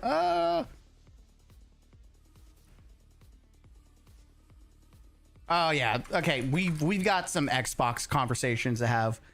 Easy conversations. Let's talk about Xbox. We've been railing on PlayStation. We we gotta give it a little talky see. All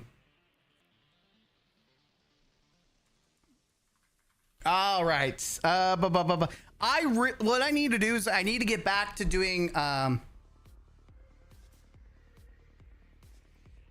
need to get back to something gaming news where I think there's a lot of fun stuff I could be making jokes about that I've been dropping the ball on. So apologies for that. We will try to return to that. Also, I need to start doing the podcast. I'm going to shoot for the reaction replay podcast. Try to do one podcast a month. And try, maybe I was thinking about trying to get chat involved with it and how I would set it up. And just yap for like an hour and get your guys's, feedback and question, put you on there. Oh, I need to see what I have in my profile. I've been retweeting a lot of PlayStation stuff, like a lot.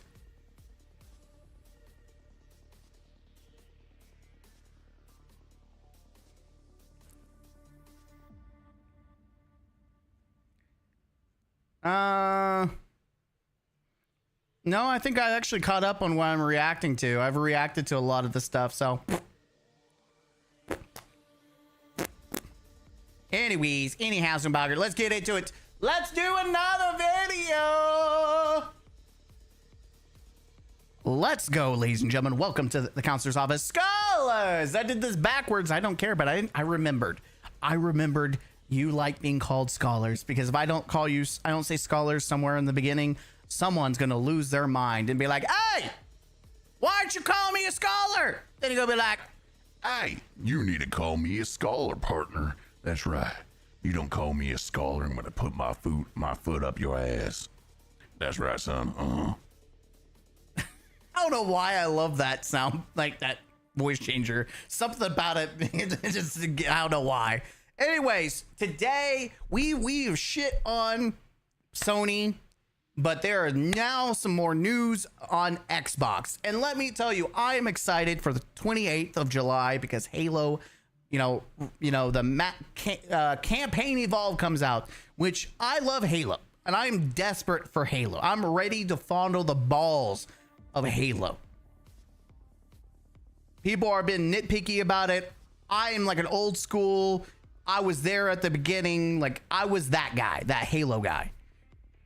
But I'm not nitpicking as much as some people are. But I will give it a brutally honest. This will be my first ever Halo brutally honest review, and I will be taking notes. I will be doing a brutally honest. I don't care if I have to put everything off. I don't care if I don't record or stream. I will dedicate my time to making a brutally honest review of Halo, because I never thought I would have the opportunity to react to the first Halo and do a brutally honest review. It's like a dream come true.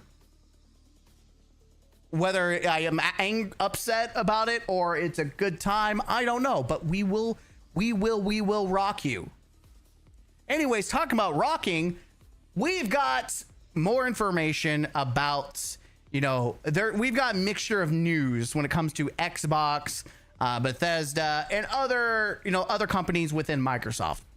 So the first story we have is Bethesda employees say HR made them remove a small memorial they created for coworkers who were laid off during Microsoft's recent Xbox job cuts. According to Bethesda's Game Studio Union, employees in Rockville, Maryland put together a celebration of service display with photos of former coworkers to thank them for their work. The union says HR had it taken down almost right away because it was in a shared office space.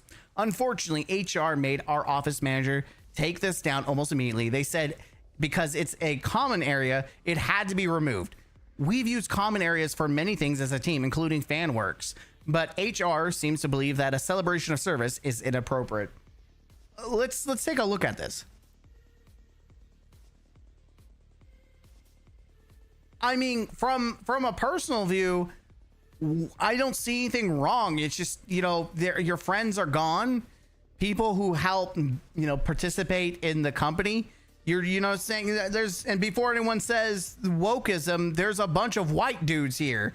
So you can't even say like, there's a couple of females, but Like, this is generally like, why not? Like, why?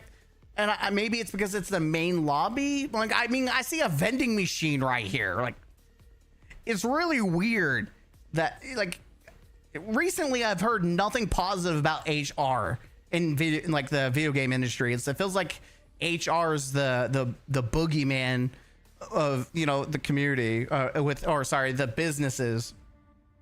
So instead of working, they almost likely spend hours working on the virtue signaling with these idiots is unreal. It's always so fucking performative. I mean, you're celebrating people that got laid off. It sucks. Especially if these people were core parts of, like, I don't know, man. I don't, you could think it's stupid and a waste of time, but like, I don't see the people, you know, virtue signaling. It's like, I don't think it's that deep. I don't know. Let me know in the comments down below. What do you think? I don't think it's that deep. Then we have IGN reporting more than 8 years on from its official announcement, The Elder Scrolls 6 still has at least 2 more years from release, according to Bloomberg. That's right. It's crazy. And I remember when it was announced 8 years ago. Oh my God. I feel so fucking old. I remember when it was announced, it was such a shitty little like reveal, and I remember people were losing their shit about it. And it might take 2 more years before it's even released. And here's the deal, like, Starfield was awful, and it's still awful trash. People have modded it to try to save it. Hell, there's an entire, I have yet to do it, I wanted to do it, a Star Wars mod that turns Starfield completely into Star Wars, and it makes it an actual fun Star Wars game. But Starfield was such a absolute failure among the most of the gaming community, except for like the diehard Xbox fans that will eat anything.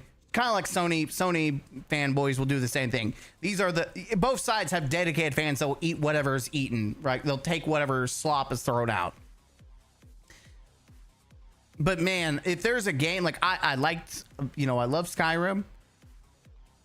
ES6 has to be big as GTA at this rate. Man, yeah.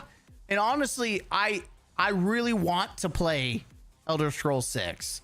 Like, the one thing that I can say is that Elder Scrolls has yet to be bad. And you could argue that's because there hasn't been one since Skyrim.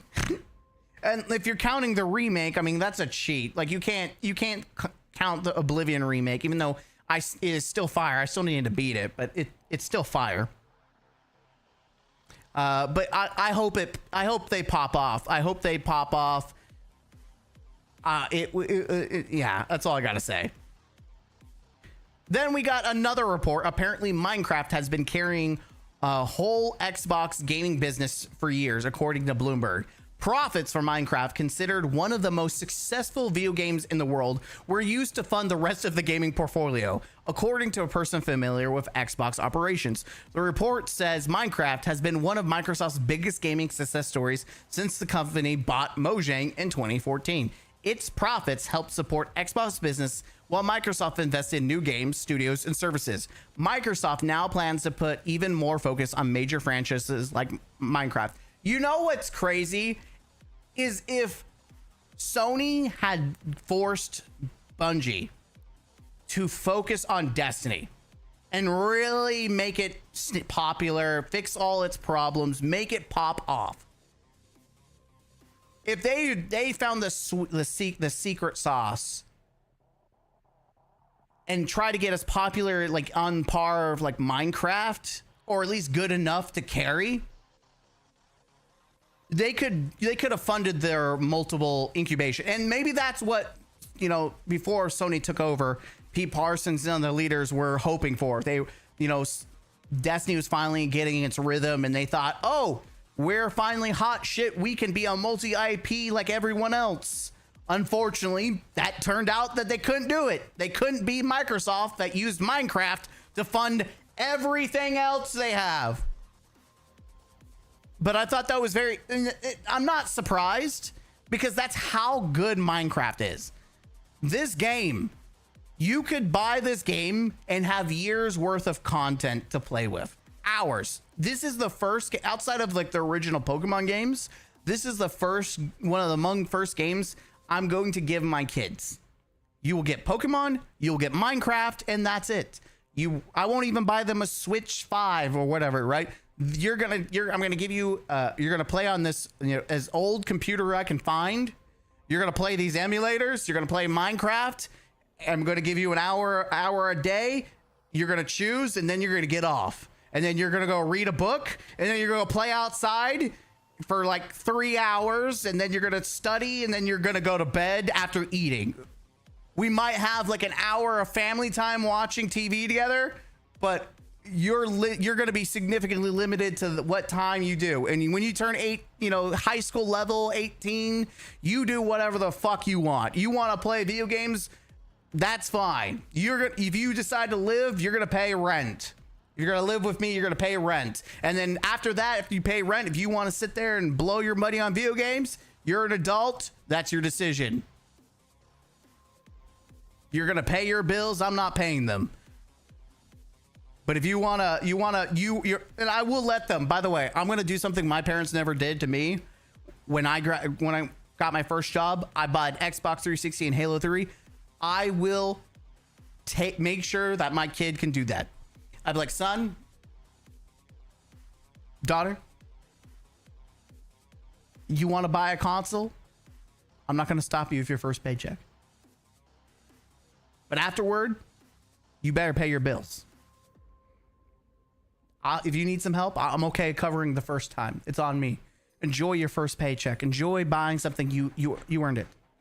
Afterward, you best be paying your bills, or I'm gonna take your console away. That's right. It's my console now until you pay your rent. My house, my rules. Anyways, we got way off tangent. This is something that I found interesting, and it explains so much. And I just want to give this as just a general like PSA. Obsidian Entertainment, the developers known for their work on Fallout New Vegas, The Outer Worlds, Grounded, Pentiment, Avowed, and more, are reportedly working on a new Fallout game. This in place of working on Avowed series. Now, I didn't save it, and I should have. Apparently, maybe I can find it. Hold on. Let me see if I can find it. Because this is kind of relative news, and it's a conversational piece I think we need to talk about, especially on this whole thing.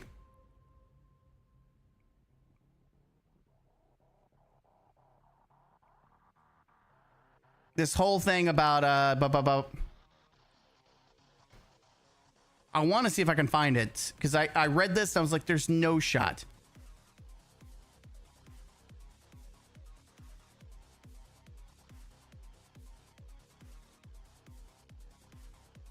Damn it, I can't find it.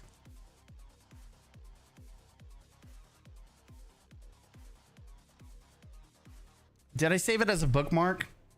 I'm trying to see if I did. There it is. I found it. I have it. Okay, here we go. All right, so I found it. So we have this little tidbit. Obsidian has already made it publicly known that they did not want to make a Fallout game. Microsoft is pointing a gun to their heads and forcing them to do it. Imagine if Valerian was forced to make BG4. What's the likelihood that game would have turned out great? I have very little faith that New Vegas 2 gives players what they want. So that's the thing. Apparently, by the way, they were supposed to make Avowed 2, and they said, Microsoft's like, no, cancel that. You're making a Fallout game. I'm going to say this right now.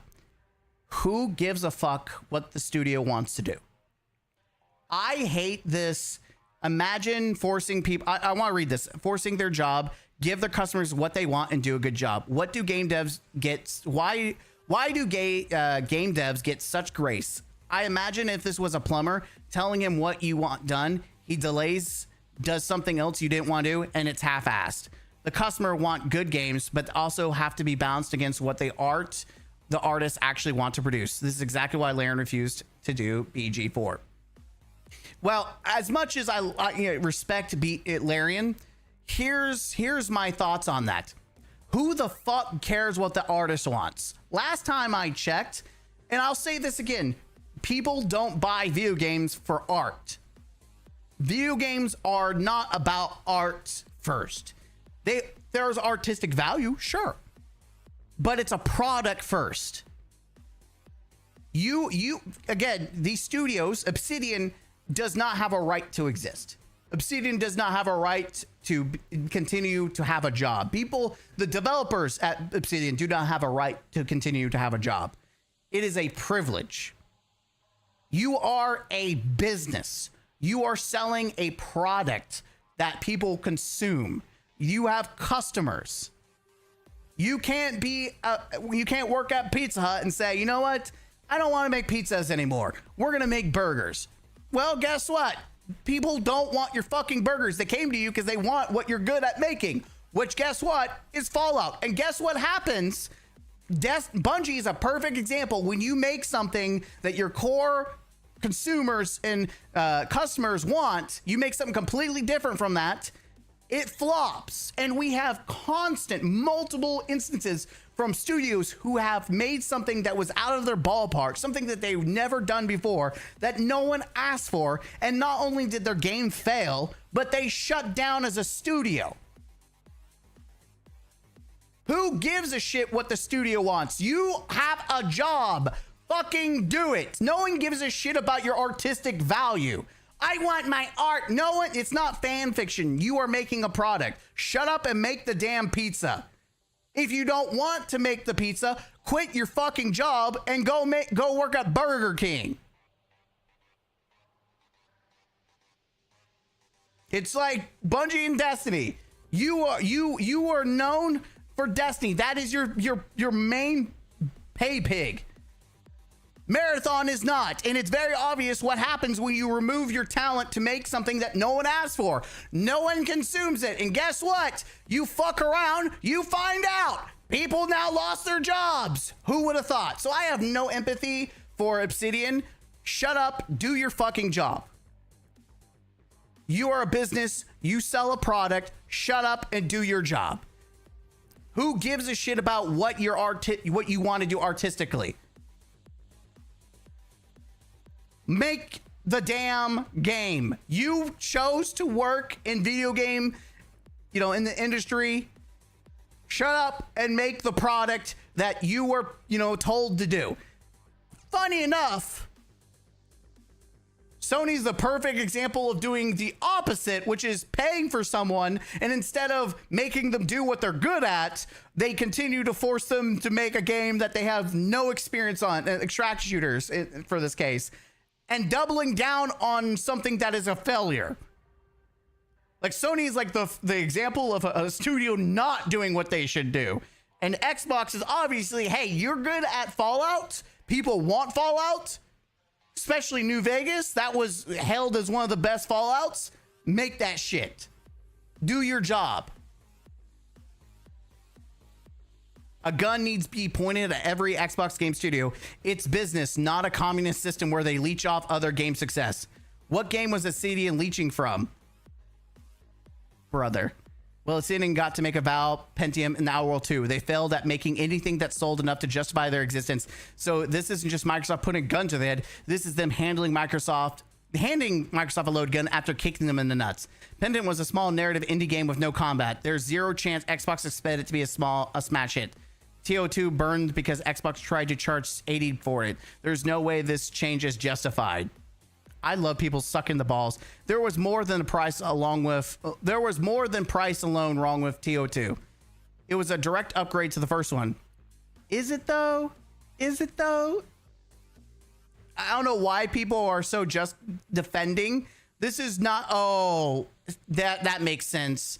It's just some shitty developer that's trying to, justify their shitty.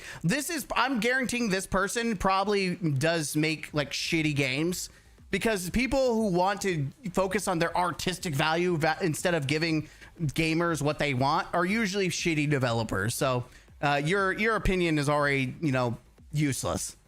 Talking about useless opinions, former Halo 4 developer Dan Callen shared a story about a meeting with former Xbox boss Don Matrick that still surprises him. According to Callen, Matrick wanted Halo 4 to copy Diablo's 3 real money auction house by selling campaign mech skins for real money. Even though Diablo's 3 system was already receiving backlash and was later removed by Blizzard. They wanted to introduce mech skins for real money and have an auction house.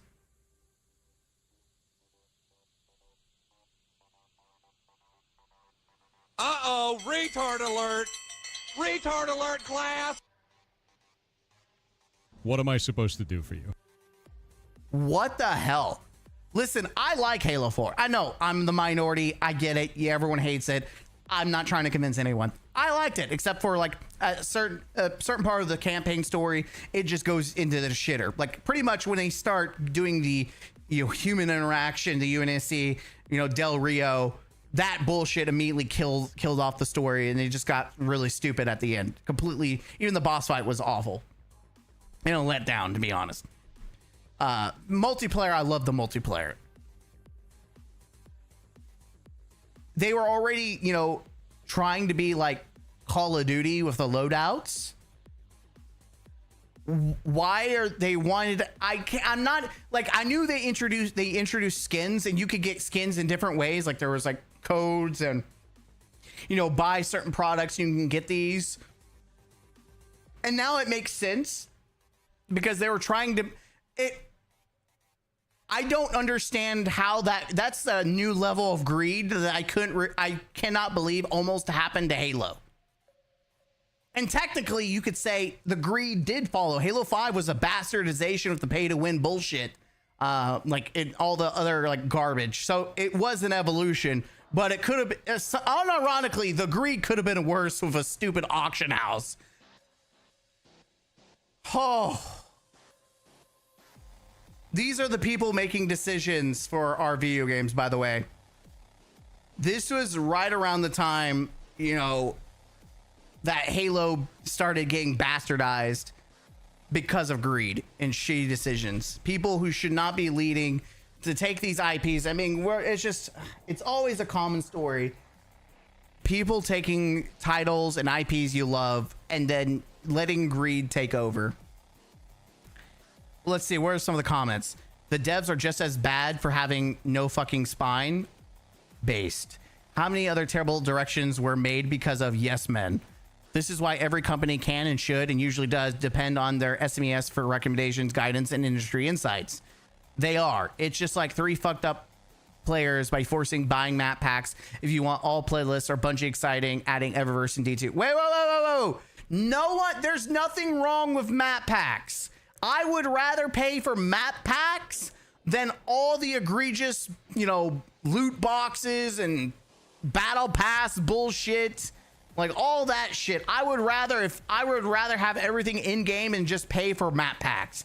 I was okay. I was a happy boy of map packs because you could still play the game even if you didn't have the map packs. Sure, you may take a little longer, but a lot of the other people who may have been broke or didn't want to spend money on it still got to play the game. But like, let's not hate on map packs. That is the lowest denominator on greed that we've ever had. Holy fucking shit. No wonder that things got into shit these days. Fuck 343 and fuck everything they ever made except for Master Chief Collection and Halo 2 Wars. But I mean, did 343 make Master Chief Collection? Yeah, I guess they did, yeah. Because it came out before Halo 4.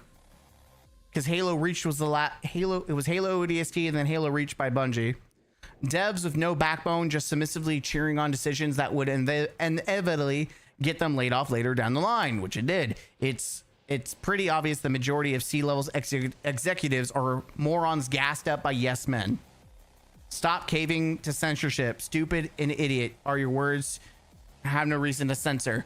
Like D2 players wanted new strikes and PvP gambit maps and get none. I would buy a map pack for D2. And I think that, like, it's crazy that they could have done that, but they didn't.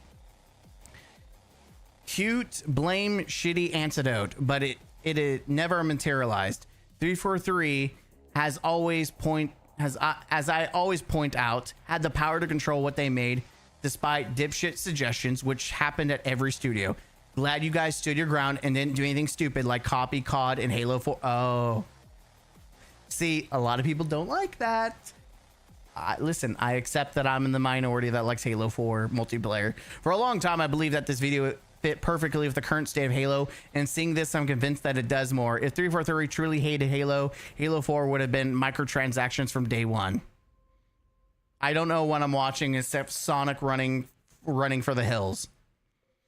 Gaming went to shit the moment it became mainstream, and these executives and assholes that just care about money saw it as a profit generator and took over. The rest is history. I would agree. I would agree with the statement. I do believe that gaming went downhill the moment that it became mainstream.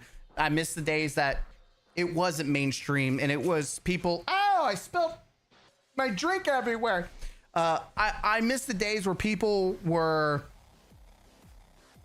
thinking you were weird or a nerd for playing video games. It's like it was just this, you were the underdog for liking video games, because then the developers made games just for gamers. It was a fun thing. But now you have developers trying to make shitty decisions to throw nets and pawns that don't even have fucking fish, making shitty games to try to get everyone to play, microtransactions to get everything in your wallet. The thing is, video games aren't made to be played. Video games now are made to, fish into your wallet. That's it. The goal isn't an experience. The goal is to get into your wallet. And I think that is the sin of the video game industry. And that's why indie games are succeeding, and why they're making millions of dollars, and why all these, outside of a few like Capcom is just like a at this time, I will fondle the balls of Capcom because they are just doing a phenomenal job. They are doing a great job. I also fondle the balls of Digital Extremes, though, that the leaders are women. So, I'll fondle their make-believe balls. Okay.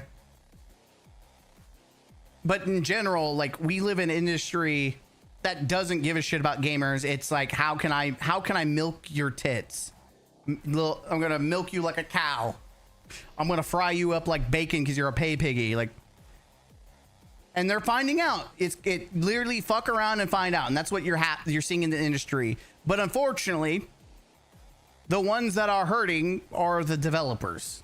There is no real consequences to these leaders because they're jumping ship and getting money before, like, taking their money before things hit the pan, or they're still at their company and they've yet to lose anything because everyone else has lost their job, so it's more money for them.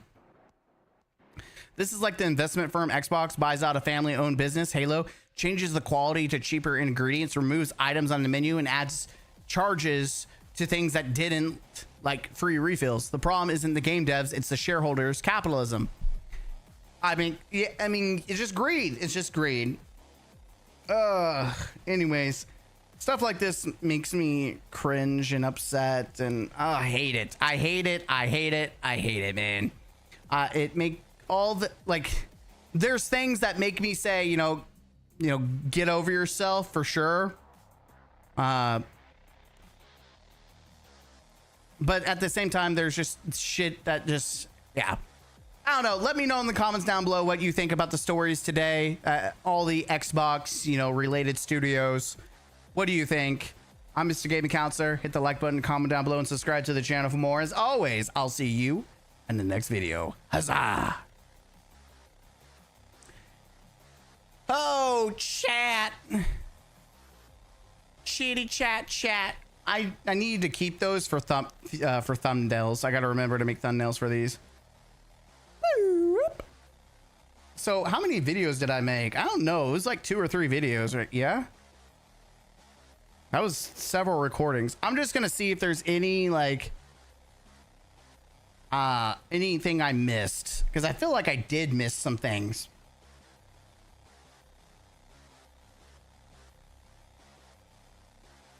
I feel like I didn't. We talked about everything in the game. Like, usually I would just save some of these small.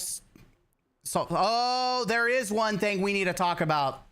Marathon. I have another marathon video coming out, but it never hurts to, talk about more about it. Let me see if I can find all the dings. We've got a Paul Tassi video.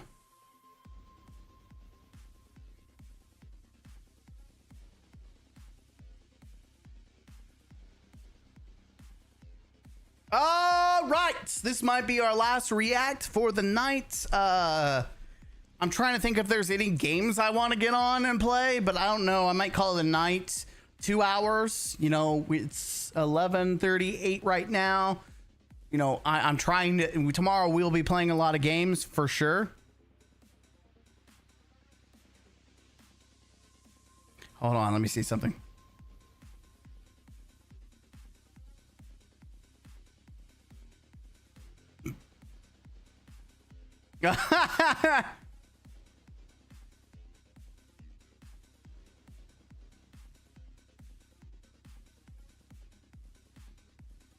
All right, let's talk about it.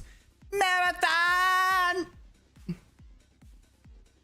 All right, let's talk about it. I'm actually recording it. I've been doing this transition where I clap my hands saying next video because we've been recording videos back to back. Scholars, welcome back to the counselor's office. This is what happens when I record live. Just a FYI, my plan was to get back to do edits, but I'm gonna be brutally honest. There's so many games coming out, and I've been grinding a lot of Destiny 2. I've been having a hell of a time. Just as a FYI, we're about to talk about Marathon, by the way. So let's talk about Destiny for 2 seconds.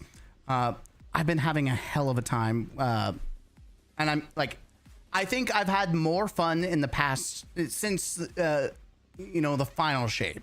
The Final Shape campaign in that small segment before we start jumping into episodes, that was probably the highlight. Into the Light, all that jazz. This Monument of Triumph is so good. And I'm going to say something very, very interesting. If they had said, you know what, screw, all the episodes and Edge of Fate bullshit, and after the Final Shape, they just launched Monument of Triumph, and they said this is the end of Destiny 2, we're working on Destiny 3, and or they're going to continue the story, but they're going to take a year off to uplift the game and do all the things, not do the portal, but do like the tier system and the armor. If they had released all the armor sets like they did with I think the game would have been in a phenomenal state, or at least a better state than what it was. It is Destiny in all its life has never felt more like an MMO than it does now. The amount of, there's so many fun and crazy builds with the new armor sets and the changes to abilities and the into different weapons. Like a perfect example is I have been maining Slayer's Fang. And I've been Bubble Boy. Void, yes, Void Titan is actually meta, which is something outside of throwing axes has not been a thing that's been actually like Bubble Boy, and it's an experience. Had Bungie started with that and led into like an actual banger of an expansion instead of Edge of Fate at the end of that year of health, I think I might have been gone back to fondling the balls of Bungie like I used to do back in the day. Final Shape was good. It had some issues, but it was overall enjoyable. Monument of Triumph, fantastic. If we had that, then leading into a brand new saga with a well fleshed out campaign that wasn't this, shit stain, I think the game would have had some traction. I don't know. That's just my thoughts. That could have been copium, but I'm having a great time with Destiny 2. But unless Sony has chosen Marathon over Destiny, which goes to our video of the day. So we have Paul Tassi. We're going to react to one of his videos. We have Paul Tassi. It looks like Marathon could end up getting close to 5K a night by the time the mid-season update PvE drops And we actually do have an update on Steam charts. I know everyone loves Steam charts. We are actually getting close to the point where my channel will have more subscribers than Marathon does players. By the way, like, comment, subscribe. I'm trying to go to 10K. I don't really push it as much because I just generally forget. But please subscribe to the channel. Let's get to 10K. So then I can always say, hey, remember that game Marathon? I have more subscribers than it does players. Neat. This is bad. By the way, just so we're clear, it has not stopped. It is still going down. A game that is continuing to plateau. You've got one height to another height. Like, it is, if you compare this to Destiny, if we can, just so we want to be clear. If you can compare the plateau, this is after years, all the way since 2016. It plateauing, and then obviously Monument, you can't see it right here, but Monument of Triumph boosted it above both Renegades and Edge of Fate, right? Again, you can't see it. There it is. But Marathon, since it came out, has gone downhill, got a baby bump, and has gone even farther down. This is after years. This is after a couple of months. Years, months, years, months. And Sony wants to put all their faith in this game for some reason. Paul, at this rate, how does it seem possible that it will get a year of support? People are going to encounter matchmaking issues and extended queue time soon. Already happening. So we have Lord Charizard. By the way, this guy followed me. I did not expect to get a follow from Lord Charizard. Praise be the Charizard. So I saw a few posts earlier about the game is only making around 1K a day. Any accuracy to this? Where was that said? This is what I've seen floating around. Probably nothing, but it's making its round. So let's look at it. I think it's so funny that the Hideguard Reddit has become a second Marathon r/Marathon hate. By the way, I want to look at both of these one day, go through both Highguard and Marathon/hate. So we have the sauce.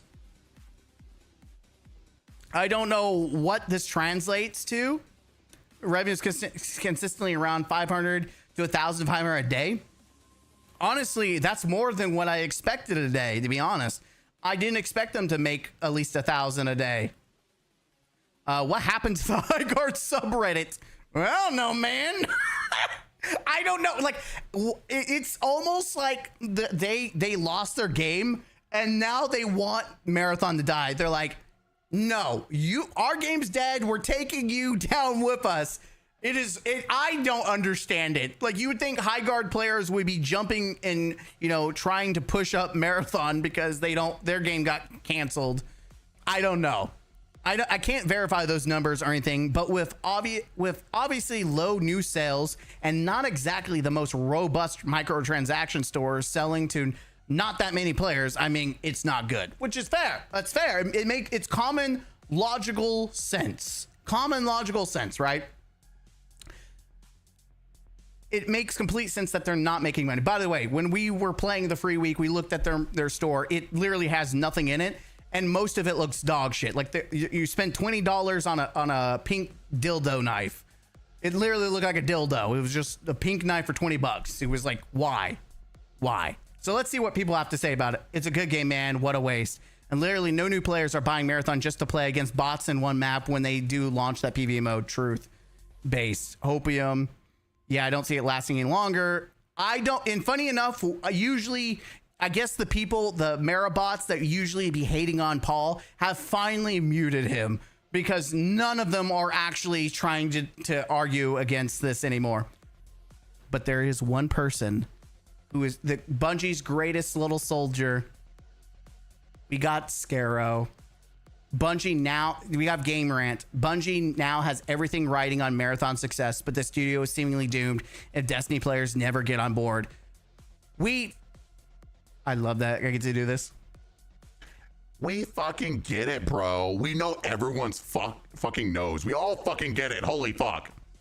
He's so angry. Bungie's biggest ball fondler, Bungie's biggest shield, the poster boy for Marathon is getting triggered because he knows his time with Bungie is going to come to an end. He's going to have to find a different personality besides riding the peen of Bungie. Mister, you don't agree with me. You're just a Nazi. Mister, I'm not a shill, but I have best friends at Bungie. Oh, what will you do when Bungie shuts down and Marathon dies? I guess you'll have to go suck off some other studio. Like, holy fuck, who is reading these articles? We get it. Marathon fucking sucks, and anyone who likes it sucks, and it's killed Destiny 3, and Bungie is fucking. He's so mad. He's so mad. You know, he's internalizing it. Bro, I guarantee you, this guy is just like the other Marathon losers that are hate watchers. They, instead of just muting these people or staying offline, there is no greater consumer of Marathon hate than the Marathon lovers. Apparently, these people need constant, they need constant reassurance that their choice in liking video games is justified. Admitted Marathon sucks now. Wait, did he really? Can you get me a clip or a time link? I want to see where he says that Marathon sucks now. I want that clip. Like, hell yeah, more people are losing their jobs and the people who like this game are going to be really fucking sad. You're contributing nothing to this space and to gamer culture as a whole. Fucking figure it out. No. Scarrow. They are contributing. They are fighting the good fight. We need to call out these shitty games, call out developers who are not giving what people want. If they lose their jobs because they're not giving the consumers what they want, put the fucking fries in the bag. You don't work at Pizza Hut and decide, I'm going to make burgers instead. Guess what? No one's going to buy your shit. You're going to lose your job. It is a privilege to exist, not a right. So I'm not going to be sad because other people have lost their jobs with the same mentality of making shit that no one asked for. It's called fucking around and finding out. So I have no empathy or sympathy for these studios, especially now that all the Destiny 2 team is gone. The people that there's people that I gave a shit about that lost their job. I don't give a shit about Marathon. This is the part of the company that is making something I don't give a shit about. I do not care if they lose their jobs. They're just another, it's just like any other, store that goes out of business. I'm not going to feel sorry. It's how it is. It's life. It happens. I'm not going to shed a tear for every store that people lose their job. I would be emotionally bankrupt. I would probably jump off a cliff. I'm not going to fall for this, this stupid, emotional manipulation, this abuse of trying to manipulate people's intellectual ability to think outside. You know what? This is how it works as a consumer. As a consumer, you have no responsibility to feel sad for people losing their job. Consumerism is inherently selfish. And if you don't like it, get over it. Get your panties back on or go change your panties, whatever. Because it's not going to change. And guess what? There's going to be more layoffs. There's going to be more. And you can be mad about it. I'm not saying you can't be mad about it. I'm mad that Noah Lee from Bungie got laid off. The Chad, the dude, it pisses me off. The Rad team that made fantastic content. I'm upset that they lost their job. But at the same time, there are people who lost their job that I'm glad they lost their job because they fucked around and find out. Shitty decisions, not giving people what they want. It's how it is. Marathon is a cancer to game culture. It is literally the summation of every bad decision the shitbags that Bungie made and mixed with Sony's corporate greed. Yes, because it was the leaders at Bungie and then it was finally Sony that pulled the plug. You just want your fucking Bungie funded lunches to come back. You glazed Marathon from the beginning, you stupid shill. And you know what? I'm glad that Scarrow's getting the hate he deserves. This dude tried desperately to glaze and, call people out, saying I'm not a shill. Note to self, just because people call you a shill does not mean you never disagree. You could be a shill and still disagree. Shilling is that you're being intellectually dishonest. You're trying to sell someone. It's like the snake oil. You're selling people snake oil. You might agree like the snake oil, but you're trying to convince other people to like the snake oil, and no one does. No one asked for the snake oil, but you like it. That's fine. But you're trying to convince other people it's great, and it's not. It's like if I try to convince people that Halo 4 is amazing, which I think it is, but guess what? I'm not selling people that snake oil because they've already came to the conclusion as a consumer base, as the wider gaming audience that says, no, it's dog shit. And you know what? I'm not going to argue against them. I'm just going to quietly enjoy my experiences. And that's it. I don't need validation from people. But you know who needs validation? People who do not have confidence in their decision to support, enjoy, or like a game. And people who continue to interact with negativity. And obviously, it's causing an emotional reaction, which honestly, probably because he has friends that lost their job and or possibly on the chopping block at Bungie that are going to lose their job. So it's not just, a gamer liking Marathon. This is someone who has corporate connections. And that's why I always say never trust content creators who have a connection to a studio. And that's that deep, because they're not thinking about what's good for the gamers. They're thinking what's best for them and their friends at the corporation. So, yeah, it just is what it is. I feel nothing. I do not feel bad. Let's see what people have to say. No one has retweeted. Okay.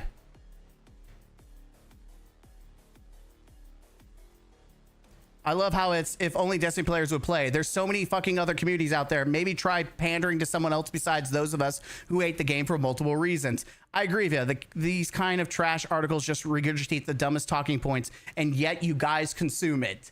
Why is it that people who think that these are trash articles are the ones consuming it? If you actually read beyond the headlines, nothing you say here is in LB's article. You made it all up to rage despite its acknowledged Marathon as a quality experience for those who'd love it, and that Sony and Bungie leadership is failing it, and Destiny pretty shitty. You know what? Let's take a look at the article. I was gonna react to Paul Tassi's video. I lied. Plot twist. We're gonna look at this article just to make fun of, call out Scarrow rage baiting. Marathon has only been out for a few months, so it's really hard to tell if it has what it takes to maintain a year-long following like Destiny. But Bungie's fate relies on that being the outcome. Bungie has been dealing with a tumultuous few months since Marathon launched, as many Destiny 2 fans aren't switching over to the extraction shooter. Even before Marathon officially launched, the game was being blamed for the downfall of Destiny 2. And Bungie recently put an end to post-launch support, has only made the belief stronger. So that's fairly recent, by the way. The frustration, anger about Destiny 2's end is completely justified, but a lot of the anger is misplaced. Ooh. Marathon shouldn't be outright blamed for Destiny 2 being pushed into the dark. Marathon and Destiny 2 could have absolutely thrived side by side, but because mismanagement from both Bungie and Sony, the two never really got the chance to coexist peacefully. Bungie has now found itself in a position where it only has Marathon to rely on, and it's not looking promising. You know what? This is probably a very fair take. Especially if you're pro Marathon, this is such a fair take. It is so funny that people like Scarrow he's such a fucking loser. Holy shit. He's just another dude in the comment section of a YouTube video that looks at the title and gets upset. Oh my God, he is just like every fucking loser in the comment section that just reads the title and gets upset.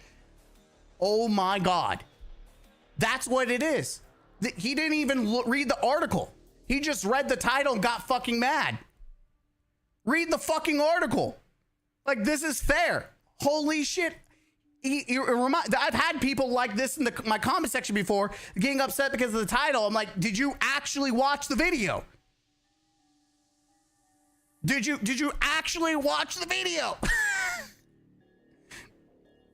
If Marathon is far from a bad game, beyond the stigma from vocal Destiny 2 fans, another reason that the extraction shooter hasn't gained the same reach as its predecessor is because it's much more niche experience. Extraction shooters may be growing in popularity because of games like Arc Raider's success, but that doesn't mean every title in the genre sees the same player numbers. Now that Bungie is experimenting with a Marathon PvE mode, the studio feels desperate to finally win over some of the Destiny 2 crowd who are interested in a full-blown extraction shooter.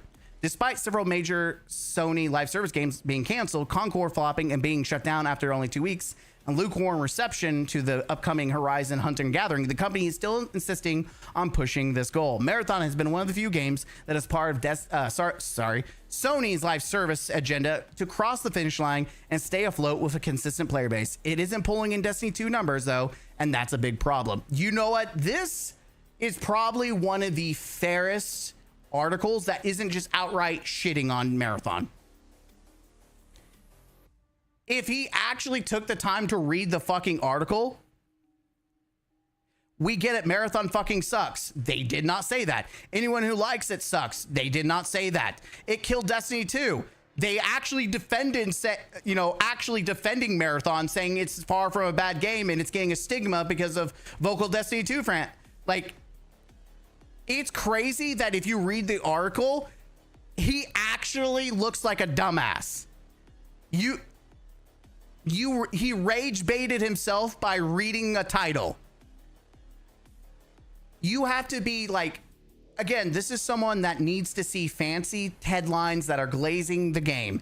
These are people that need constant reassurance. They need to feel, some kind of vindication. They need to, other people to say only positive things. And if you read the title, they were actually trying to say, hey, it's not a bad game. It's getting bad rep because of this, but it's not looking good. They're trying to make it pop off. Like, they're being, it seemed unbiased. They're saying the truth, but in an unbiased way, instead of just saying it's shit or bad, like you're trying to project it is. Like, you're actually being misleading and deceptive. Like, you are actually gaslighting people. Because it didn't even say this, like, hell yeah, more people are losing jobs. That wasn't even something that was said. You're contributing to nothing to space into the gamer culture they literally is not as far from a bad game beyond the stigma. Another reason that the extraction is game, like, what are you talking about? The frustration is justified, but a lot of anger is misplaced. They're saying, hey, you're angry that this happened. That's fair, but you're misplacing it towards Marathon. Shouldn't outright be blamed. They're literally saying what Marabots have been saying the whole time. The Marathon community has been, hey, don't blame Marathon for what's happened to Destiny. They are literally saying the same thing that people in your own community have been arguing, desperately trying to convince people. Talk about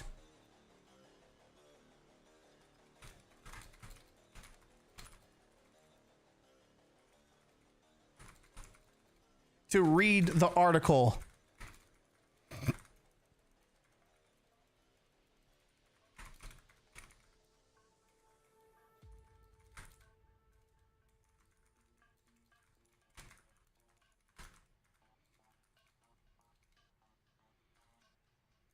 Such as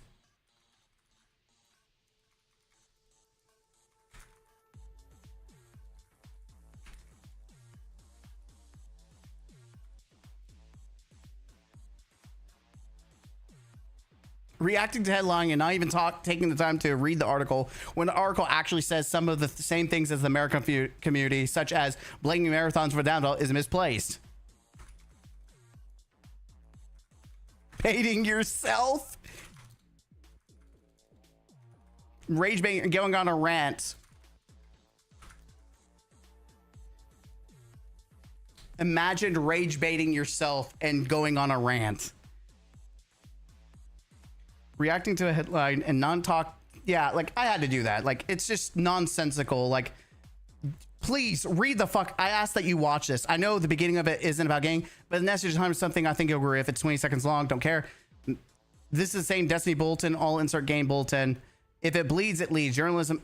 No one reads the article. Local finally realizes his failing game that he failed a podcast about is, and that he built a failed podcast. Did he really make a podcast? There's no way he made a podcast. There's no way that he wasted his time making a podcast. Oh, he did. He SMMP escape will make me. Oh, it's that Ryan guy. Oh, you got multiple losers over here that Glaze Bunge marathon. Oh, okay. That makes sense.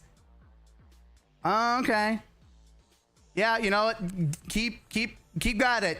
Keep at it. I'm sure I would love to see what that podcast looks like when Marathon dies. Escape will make me God. Well, I don't know if it'll make you God, but it'll make you a little bit, you know, feel safer mentally. They should have made a better game then. These posts do fuck all too. Couldn't have said it better. You figure it out, prick. I like me. It's just read the article, then talk about the article. You're getting triggered. I can't even. This is what's the problem with people. Again, I will never understand people like this getting, you know, upset about a title or constantly hate watching, hate reading, looking. If you don't like it, stay offline. If you use it to post content, then post your content. But he doesn't react to Twitter, then make videos about it. At least I don't think he does. I've never seen it. But reading is hard. Yes, you're right, Sparrow. Which is crazy for someone that has a PhD in chemistry. You would think that you could take the time. That's even more embarrassing when you have a doctorate and you had to take the time to read. I guarantee. I'm sure he's had to read studies and like case studies and like look at you know, formulas and shit. Like you actually have to go through and look at it. Like getting your PhD isn't like, oh, everyone gets a PhD. That's not like you just get paid for it and get sand. You actually have to put the effort into it. So like, it's embarrassing that you can't even take the time to read what is 1, 2, 3, 4, 5, 6 paragraphs. Oh, there was more. There was more. There was more. We missed out. Let's see. We have more to the saga. Also, the fact that the recent Bungie layoffs came out after the announcement of Destiny 2 support coming to an end further illustrates what a bad position the studio has found itself in. Marathon is Bungie's only hope right now, and there is a big possibility that Destiny 2 fans won't budge and let the extraction shooter take its place.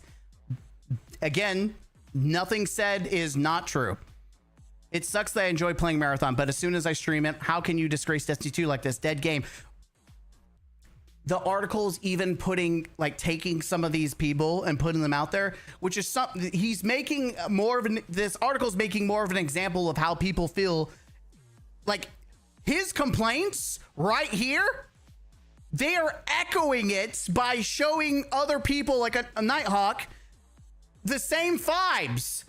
There have been situations where streamers have outright quit playing Marathon because of the backlash they receive from Destiny 2 fans via comments and chat. Angry messages like calling Marathon a dead game or claiming streamers are betraying Destiny 2 fans have kept some from enjoying the broadcasting their time with the extraction shooter. This isn't fair to the streamers or fans in general because Marathon has a lot to offer once Destiny 2 drama is set aside. Oh my God. It even looks worse. They're actually trying to, you know, be supportive of streamers who are getting hate, which is what he's bitching about. He's literally bitching about the same thing that they're calling out. Hey guys, it's not fair to them. Meanwhile, said streamer looking like a jackass, calling out and attacking this article that he obviously didn't read. You know what? You deserve one of these, Scarrow. Uh-oh, retard alert. Retard alert, class. Sony and Bungie have made a lot of mistakes since joining forces, but Marathon deserves a chance to have its moment in the spotlight. Scarrow, sorry. Uh-oh, retard alert. Retard alert, class. Holy shit. The main question, though, is whether the companies will actually allow it to happen. Sony's live service plans are getting in its own way, especially when the company insists on premium prices. Again, this is a fair criticism toward Sony. There are many reasons why Sony should make Marathon free. This is a take, though. See, if you want to make a take on that, that makes sense. One of the main reasons is because it opens the door even wider to gamers who aren't concerned with the outcome of Destiny 2. Arc Raiders might be able to get away with its $40 price tag, but Sony needs to finally accept that Marathon isn't strong enough competitor right now to justify the same cost. There's a very real possibility that Marathon could hit those same heights one day, but it has significant learning curve compared to Arc Raiders that is likely deterring a lot of people from spending the money to check out a game that they have not even clicked with. I'm going to say this right now, you can make this thing free, it doesn't matter. We saw the free week and it didn't even have that big of an increase. It didn't, and the retention is not there. So this has already been debunked. This is hopium, which is funny because, again, this is something that Scarrow should be supporting instead of attacking them for, because they're trying to say, hey, this thing could still shine, in which case he didn't even bother read, so you get another one of these. Uh-oh, retard alert. Retard alert, class. You got to know that this journalist that was like trying to uplift and be, a little positive and be like, hey, there's a lot of shade and hate coming to Marathon. It's not justified. This person is actually trying to be more leaning toward people like Scarrow. And this journalist is looking at this tweet from Scarrow like, What am I supposed to do for you? you won't read the fucking article. What am I supposed to do? What are you supposed to do? Whatever Bungie and Sony decide to do next when it comes to the future of Marathon is dire. As of right now, it looks like Bungie has found itself a hole that seems impossible to get out of, which is a shame. Bungie harbors a lot of fantastic and talented devs, and Marathon gameplay lore is a reflection of that talent. Marathon's chances of being a game that harbors as strong of a community as Destiny aren't over yet, but the time for Bungie and Sony to find a solid fix is running out. This is the most copium, this is the most copium fucking thing, and it is so pro Marathon. It is the most same generic, cope that the Marathon community is desperately trying to say. You know what? You get one of these too, Scarrow.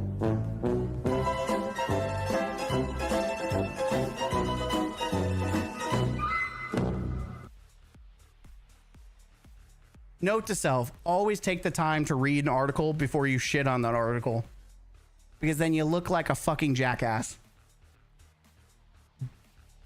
You look like a fucking jackass. Anytime I see someone in my comment section say something, I'm going to say, now you're acting like Scarrow. You're acting like Scarrow.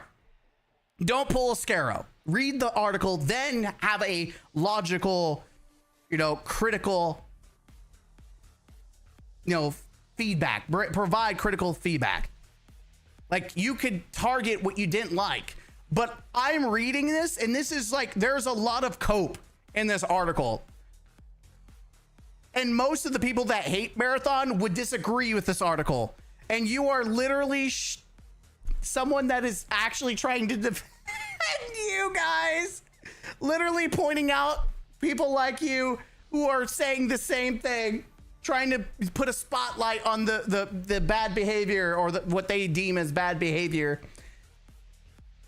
This is why people will forever hate content creators like Scarrow and other Marabots. They cannot be honest. They cannot intellectually take the time to assess the situation, and everything is hate. Nothing's justified. Well, you know what? You get what you fucking deserve. Make a game that no one asked for and consumers don't want, and you try to chill it out.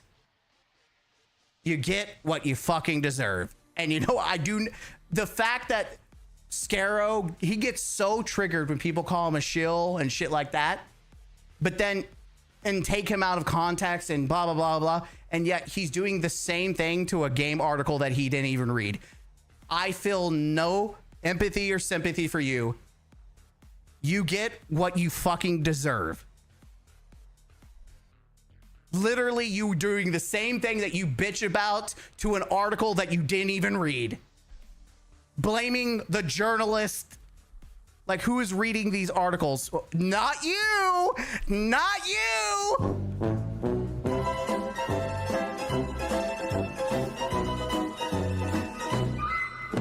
Not you!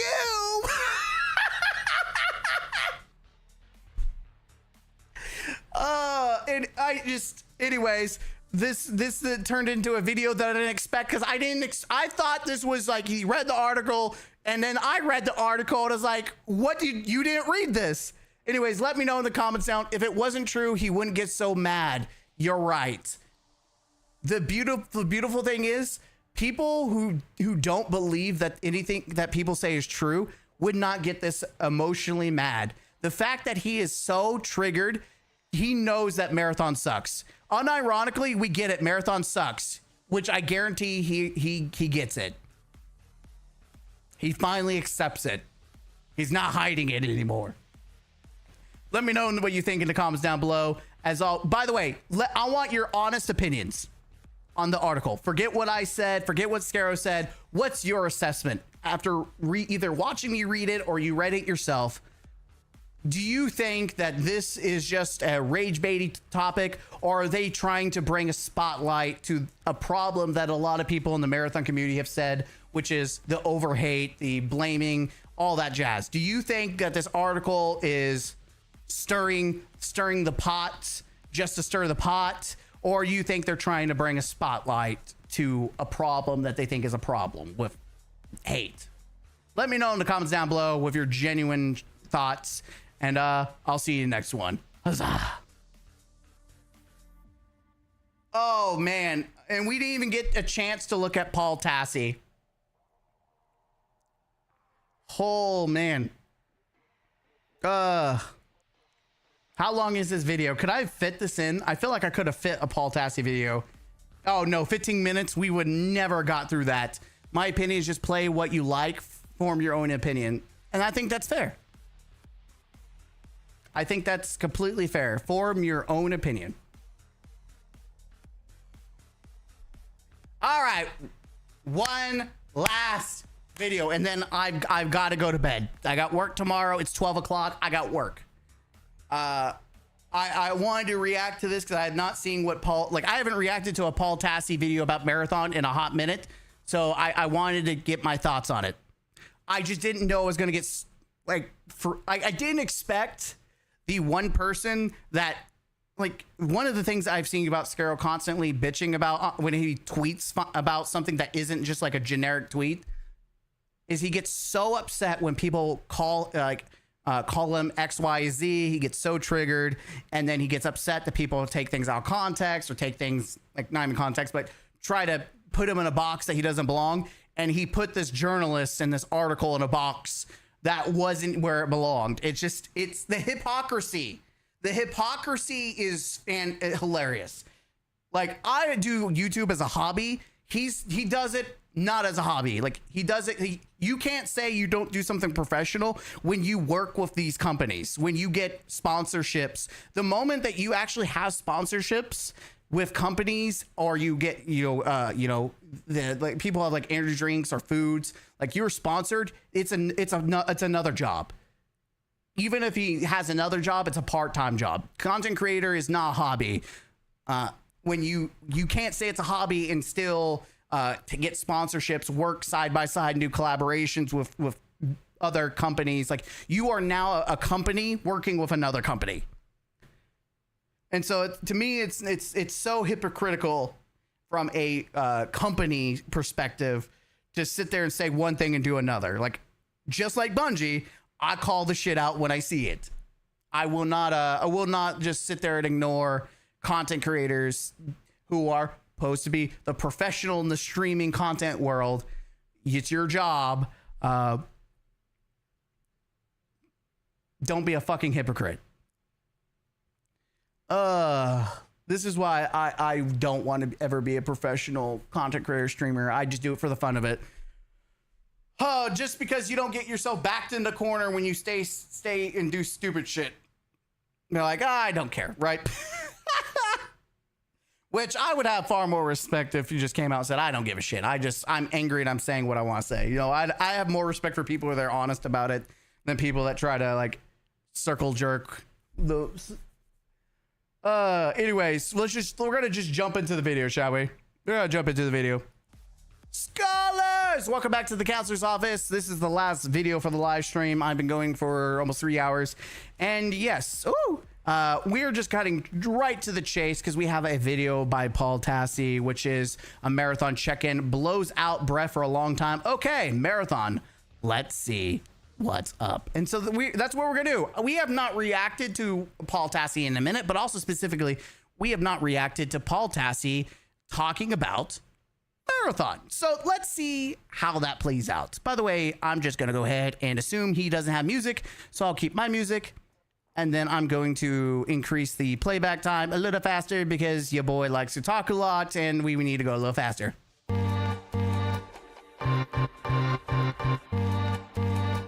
All right, Evie and I are back. Oh, there she goes. To talk about Marathon. I'm also trying to figure out my lighting. I did red 2 days ago, then I did gray, and I've been fucking around with it. And let me know if this looks okay. About Marathon community, it's probably the only community that don't allow I don't like Marathon argument. They call you out, you're a noob, casual hater, etc. But I just don't like extraction games. Well, yeah, that's the common argument, is it's a skill issue. It's an ego thing. They say you don't like Marathon not because it's bad, because they think they're smoking the crack pipe thinking that it's the greatest game ever. And so it's not because the game's bad. It's you don't like it because you're bad at the game. The game's not bad, you're bad. It's this again, they're smoking the crack pipe, trying to delude themselves in this weird fantasy that Marathon is a great game and that it's bad players that don't like it. Okay, Dorothy.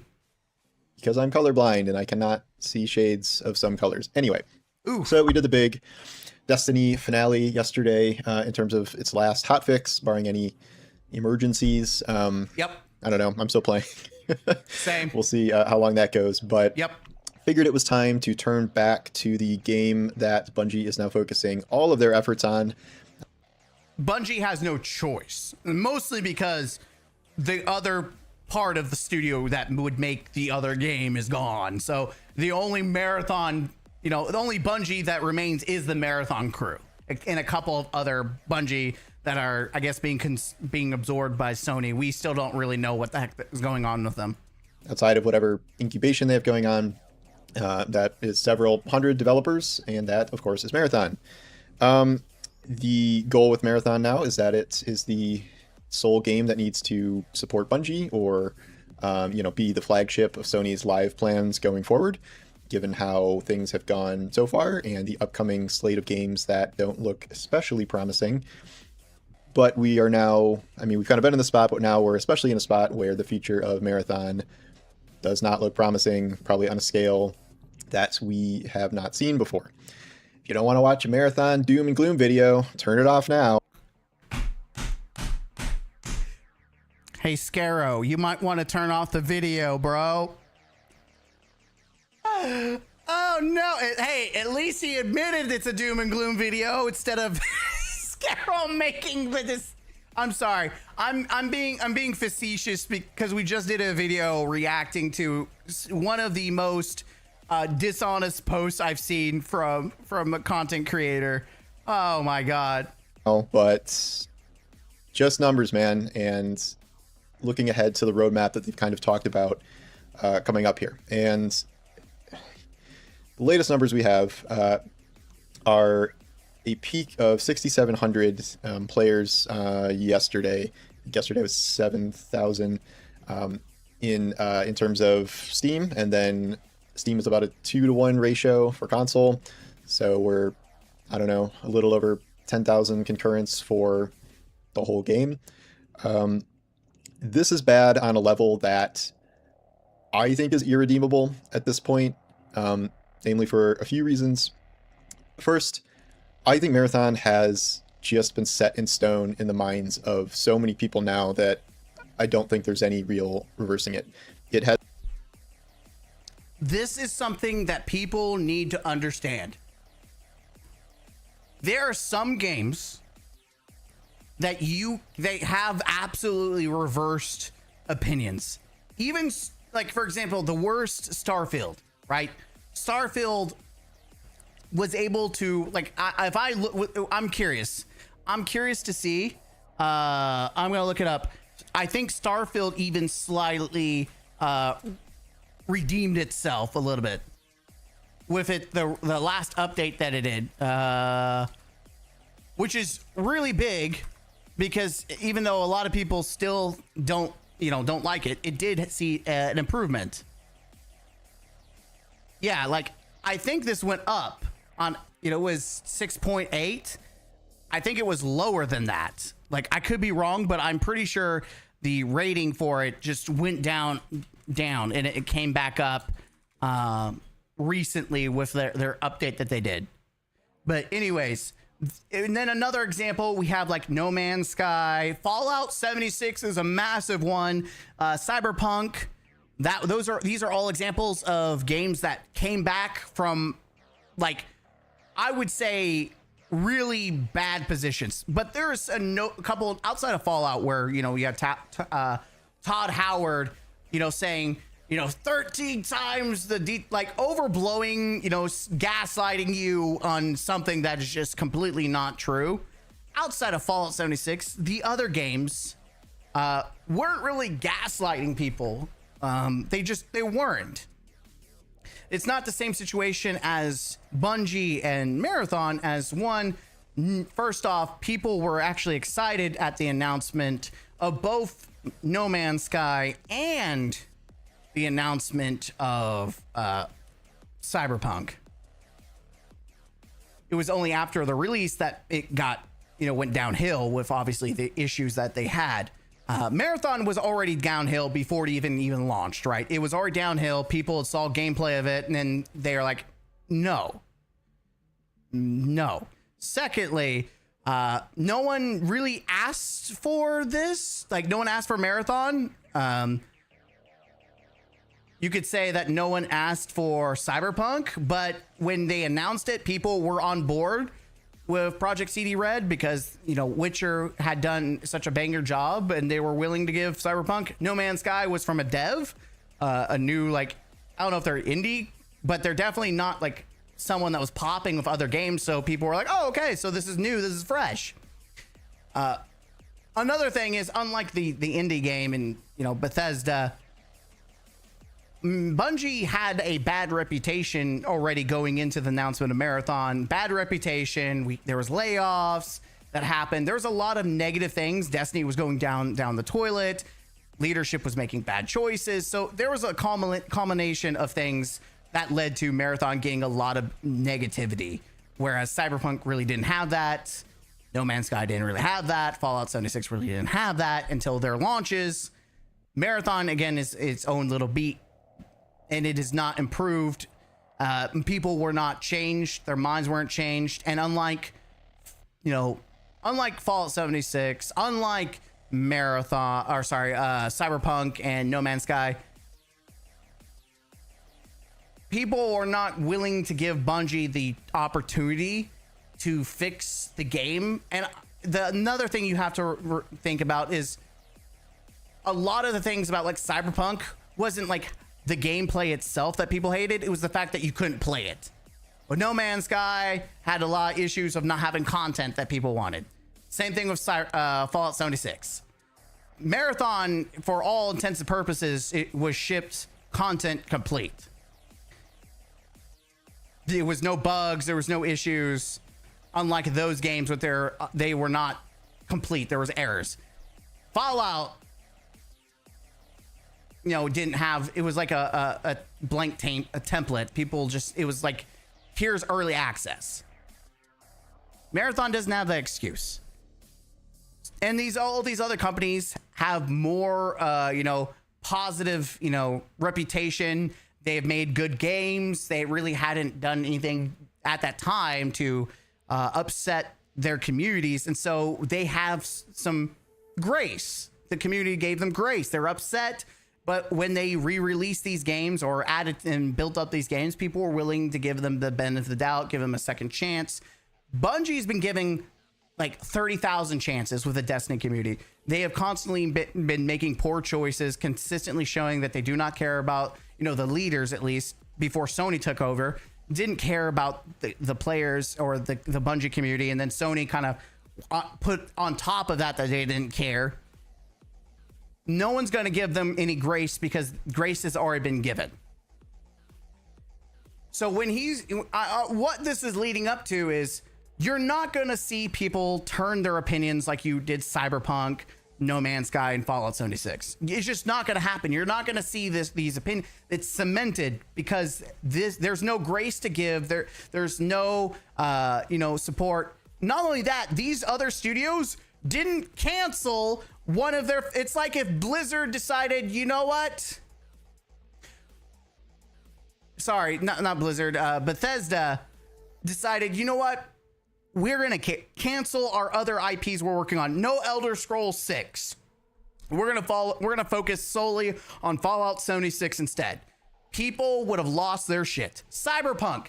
We're not going to make any more CD Projekt. We're not going to make any more Witchers. We can't do it. We're going to focus put all our eggs in the Cyberpunk basket. People would be pissed. I don't know about the developer of No Man's Sky. Like, did they have anything else going on for them? I don't know. They're a new company. People were, I guess, willing to give them a shot after they put out a bunch of content. But the point here is, there is nothing that's going to lend itself that gives people any desire to support this game.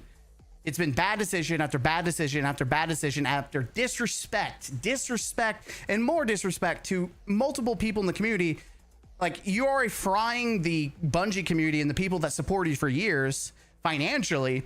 And now you have the gaming community that is seeing that, they're watching this. They're like, why the fuck would I support this game when you just fucked all these guys over? Like, people are not intellectually stupid. They're not blind.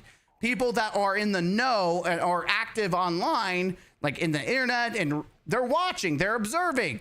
They're like, hey, what the fuck? I don't want to support this game. You don't have a good reputation. You have no goodwill there. And you also don't have anything to back up because you're sacking your moneymaker for something that no one asked for. So no, to his statement, you will not see people, change their opinion. It will not happen. As much as you make, and here's another thing: if you make fun of people, you say they're wrong. People are just there's just hate. People are intelligent enough to observe. Like, we live in a day and age where you can just go pull up Twitch and watch someone play the game. Let's just do it. Let's go. We're gonna do it, right? If I want to see how is Marathon doing, I want to watch the gameplay. What does it look like? I'm gonna go pull up some Marathon. I want to see what is Marathon. Oh my God, Marathon only has 1.1k viewers. Jesus, that is a game that is not even. Let's see this one. This is. I don't want to watch some Mylan games. Ew, fuck them. 21 views. Let's watch this.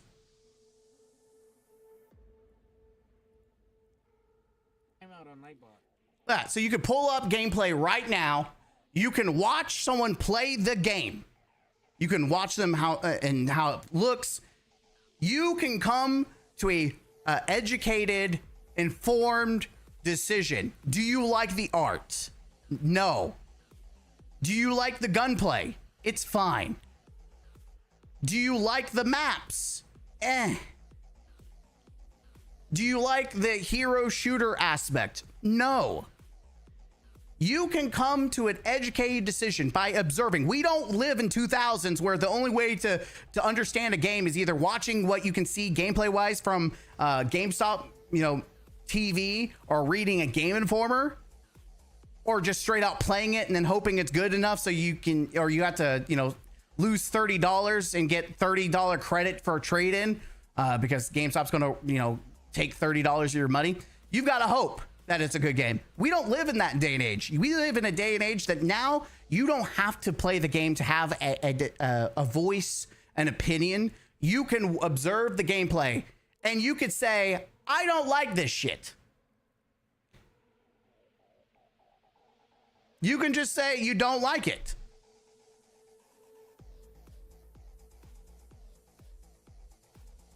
Don't let anyone, any content creator, don't let any Maribot or anyone online tell you if you don't play it, you can't have an opinion. You can watch and understand the game completely. Sure, there is a different vibe to actually playing the game, but you don't have to anymore. You have eyeballs, you're intelligent enough. I believe you're intelligent enough to come up to your own conclusions. And that's why people aren't going to change their mind, especially when you have a community that is toxic as fuck, that will continue to minimize your criticisms, that will continue to minimize your opinions in any shape or form. Like, you can't have a normal conversation ever with the Marathon community because they will either say it's a skill issue, the reason you're criticizing this because you're bad at the game, or they'll say you're wrong or you're just a hater. Like, if you bring, there are people in their own community cannibalizing each other because they have fair criticism. The community, not only is the developer killing their fan base, but their fan base is killing its own game. Has had so many quote unquote first impressions that I don't know how else they can get past this. Free weekends, whatever, like, we've had these. We had the first impression outside of the trailer that was very cool, that everyone liked before we knew it was an extraction shooter, was the public alpha test. That was not a good idea. That was bad. It was awful. You know, admittedly things got better from there, but that was the real first impression that people got of the game. Here's the deal. I think, and I'm going to be honest, I think them revealing the alpha was the smartest thing they ever did. Because if they had not revealed the alpha, they would have never got some of the criticism that would have made the game better. I'm gonna be honest. It is not a good, I don't think it's a good game. I think it's a very average, below average game. But if they had kept it the way it was revealed, at launch, this game would have been Concord. I'm gonna tell you now, Marathon would have been 100% a Concord if it launched, if they didn't reveal it with the alpha. They would have been fucked. So it is actually a saving grace that it's even lasted this long because of them revealing and fixing the problems that everyone saw. It would have went from a dying game to an immediate dead game. Either if they were playing or watching it. There was Server Slam, like days before the game came out, where people could show up and try it for free before it launched for $40. And then we had the $40 launch, the official launch. That's another thing. And then we just had another free, it was going to be a free weekend and it ended up being, or a free week, and it ended up being like a free 10 days because of server problems. Yep. And that did not remotely change the trajectory of either sales or player count. So what? You know what's funny? Is that not only is Marathon competing against other extraction shooters, it's competing against other games. And there's two notably like big games that are coming out that people are going to be taking people's time. Right now, when Season 2 came out, it was competing right after with Destiny 2 and its update and completely sucked it dry. The mid-season update is supposed to happen when? Is it the 28th? Let me double check. Marathon Season 2 mid-season update date.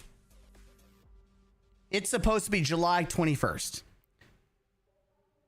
It has about 7 days afterward before Halo. And if you think that Halo will not pull people, people will jump ship from Marathon to play Halo.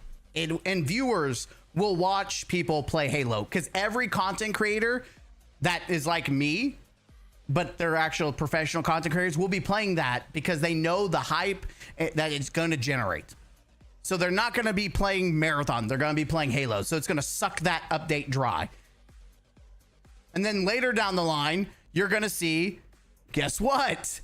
Grand Theft Auto, which is going to suck every game dry. I do not see where Marathon even remotely improves itself. Because I mean, maybe the Season 3 has an opportunity before Grand Theft Auto, I don't know. I don't believe there's anything season 3 is going to do that is going to do anything more than what season 1 and 2 did. I don't see it. And I think you're going to see a pattern where other new games come out and Marathon can't compete, even not just against extraction shooters, but it can't even compete against other games. And that's an important thing. If a game cannot compete against other games and stay relevant and stay, fairly, populated, it's going to die because less players equal less money. Are we left with? I think Marathon is really running out of cards to play at this point. The big obvious one is the introduction of a PvP mode, which is at the end of this month. We are still 3 weeks away from that. And given the trajectory of how the game has been doing and over the course of the past month, how much it's been decreasing, I mean, in the last month, it has dropped pretty much half. Like it was at more than that. 25,000 on June 9th, and then it quickly kind of dropped from there, 16,000 by June 12th. So we are been going low. At less than half of that. And I don't think that it's going to lose another half in a month, but I would be shocked if we did not go down to 6,000 or 5,000 players even by the time the PvE update rolls around. These are numbers that are so poor. I mean, you could double them outright, triple them for the PvE update, and I still don't think that would be remotely good enough for where the game needs to be. I am concerned about, this PvE update was not planned. This is sort of going to pull the emergency lever, and at least it was. I want to make a point that Marathon was content complete, and yet they've done a 360. The developers making fun of people, complaining about there not being PvE, and saying to be able to people complaining about not being able to do the compiler fight or be able to do cryo archive, and they make a joke saying just kill everyone first. And then the Marathon community is saying, "Oh, get shit on, go play Arc Raiders." And guess what? Now Marathon is making a PvE mode so people can play the compiler, and is making Marathon more like Arc Raiders. Isn't it? You get one of these.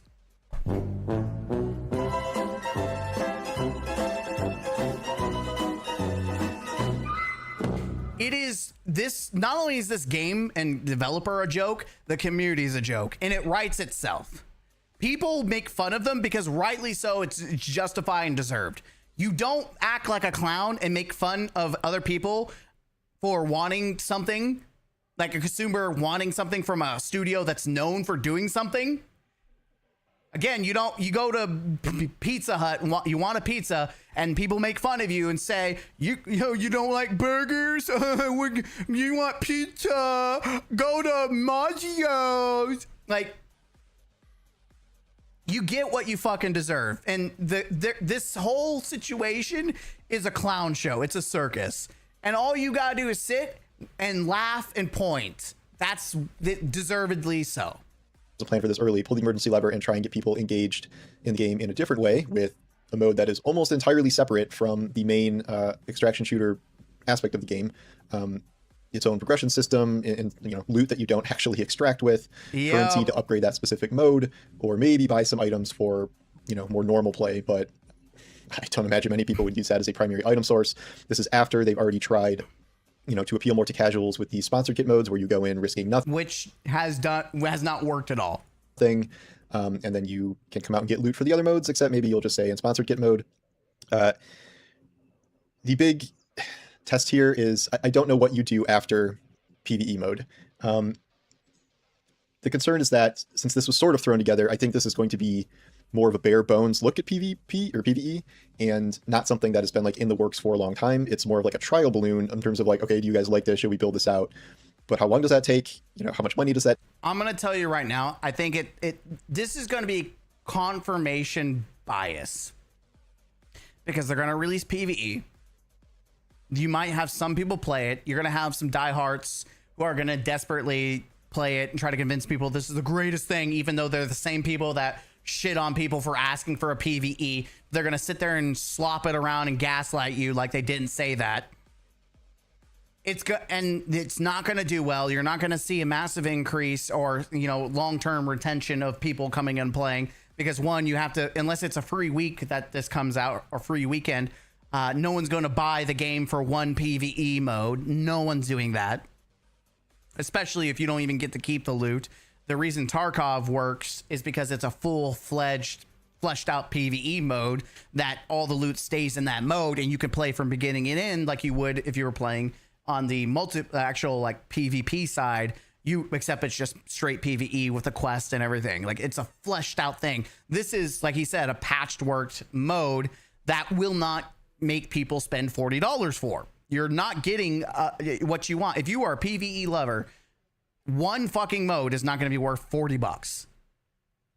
And it's not going to encourage you to spend money and buy skins either. It's not. But you're going to have people try to gas it up. But like I said, confirmation bias, it's going to do bad. And then they're going to be like, see, we told you no one actually wanted PvE. They only want PvP. But the reality is it's too late. If you had released PvE at the launch, you may have had different results. And if it was a full-fledged PvE, launch with everything available, all the quests and stuff for PvE, you would get different results. Again, it's confirmation bias that's probably going to make it to where they just don't do any more PvE. Unless they're that desperate and they continue to build in PvE, hoping that it actually does eventually work. That take, how much runway do they even have to get something like that out? It seems like they're at a point where they're just kind of throwing everything at a wall and seeing what sticks. So far, nothing has stuck. There's all these conversations about how other games have turned things around and been able to go from an initial launch failure to something much better over time and become, in some instances, some of the best games of all time. The obvious reference there is Cyberpunk, which had its big disastrous launch. We talked No about Man's it. Sky, which did not deliver on what was promised. The issue with those two games is they started out super strong, and there was a ton. It's crazy that we both came to the same conclusion, but I'm interested to see what his actual thoughts are based around that conclusion. Of interest in both of those games right at the beginning. Yep. So even if it disappointed those people, as you improved the game, that would attract the people that already owned the game and bring them back. Whereas I didn't bring not that up. that many people bought Marathon in the first place. So if you're returning, See, that's another point. I'm glad he brought it up. Good point. Same conclusion, but new point to the graph. Cool. a certain percentage of them, I agree, by the way. That's still not very high. You need to sort of dramatically increase sales over time in a way that seems implausible at this point. Yep. There's also, the reference to Rainbow Six Siege, where that was... I love this. Nothing is funnier than to point out Rainbow Six Siege when Ubisoft has had layoffs. Not only that, but their shares are in the toilet. Then they had to sell off parts of some of their IPs to like Saudi Arabia or whatever. Like, it is funny that people are so desperate to point to Rainbow Six Siege as like some kind of example, when technically they've also bastardized that game to where a lot of people have complained about it. Struggling, and then it had this big turnaround over time. A few things there. One of the main changes there was that the game went free to play. I think we have more than enough evidence to show that Marathon going free to play would do nothing. I will say that Rainbow Six Siege is, in its own, was fun and enjoyable. And removing that I didn't even know it was free to play. I bought it, and I've played it. Like, it's a fun game, but then they started doing Call of Duty skins, and it really made it weird. Was, at least somewhat evident during the server slam, and it was very much evident in this recent 10-day stretch of time, which came at the beginning of a new season with new modes and a new hero and all that stuff. And it didn't do anything. So what would free to play do other than reduce even more, the minimal amount of sales, I guess, that it's already getting? It doesn't seem like that is a solution here. I would also argue that Rainbow Six was, it's a tactical shooter, but that's still a more accessible genre than, this very hardcore extraction game that is, even at the higher levels, the people that are really devoted to it, they're always complaining about balance and this and that. And even the most dedicated aren't even playing the game. I could go on and list people that have constantly defended Marathon, and they're not currently live streaming it, making videos about it. Apparently it's not good enough that you're going to play it. And I don't want to hear, well, people continue to say things. you know what? I play whatever the fuck I want, regardless of what people say.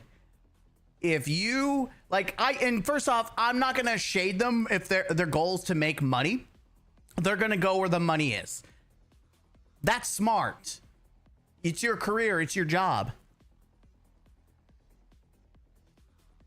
But you've got to admit that your people don't like your game. And it's funny because if it's only a couple of people that don't like the game, then you should ignore them. And if you can't ignore them, that means you need to constantly have validation that the game you're playing is good. But if it's a wide ocean of people shitting on the game and not liking the game, then that just tells you that the game, people don't like the game, and you need to, stop trying to play on your own time, but stop gaslighting people. But again, people, you'll see streamers say you're wrong, you don't know what you're talking about, it's just hate, and then they don't stream it ever. I'm like, if it was just a couple people, you can ignore it. But we know it's not a couple people, it's the wider gaming audience that doesn't want to watch it. In fact, right now, only 1.1K people are watching the game. The reason to run this and that. And so it's not like the game is perfect for that group either, and Bungie has to keep working on that aspect unless they lose their highest engagement players. That is one thing that Sony has cited as the quote strong foundation of Marathon, which is a figure that we had at least, I don't know, before season 2, where the people that played Marathon were grinding shit out of Marathon and had a ton of player hours. So that was probably the best statistic that we got out of early Marathon days. I don't know whether that's still true. These numbers kind of dropping like this would indicate otherwise, but now Bungie is split between trying all of these different ways to get more casual players into the game. I think PvE mode is obviously the culmination of that, given the separation it has from the main mode. They already talked about a potential PvP mode. We don't know. That could range from anything from more teams on a map and no UESC enemies to an arena shooter format to a battle royale. We have no real idea what that's going to be. I think there's a perfect world plan here where Marathon becomes more than an extraction shooter. The ideal that I think Bungie is at least trying to go after here is Marathon is sort of a hub for games and different modes. They use its core concept. If they turn this into the next Fortnite, it will die, because even Fortnite is failing itself right now. You cannot make this the everything game, the catch-all game, because not only are you pissing off your core fan base, but you're not going to catch the fish that you think you are. Its core mechanics, gameplay, stuff like that, to branch off into a number of different modes. Think of a mini version of Destiny, I guess, where you have PvP, PvPvE, PvE, and these other things. The problem is that would take a very long time to set up, and we've already heard, at least officially from Joe Ziegler, that is sort of a plan over the next year to, he didn't say it outright, but combine all these aspects together and evolve Marathon, and that's how I interpret that. But again, it faces these problems of, can it attract a significant number of players as this stuff is added?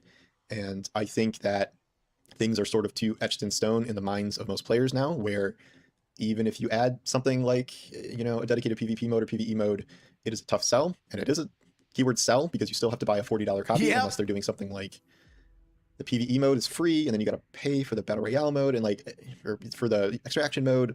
And then you're sort of trying to get into attempted Fortnite territory where the Battle Royale was so popular it took over Save the World. But I don't think anybody believes that Marathon can have that level of explosive trajectory.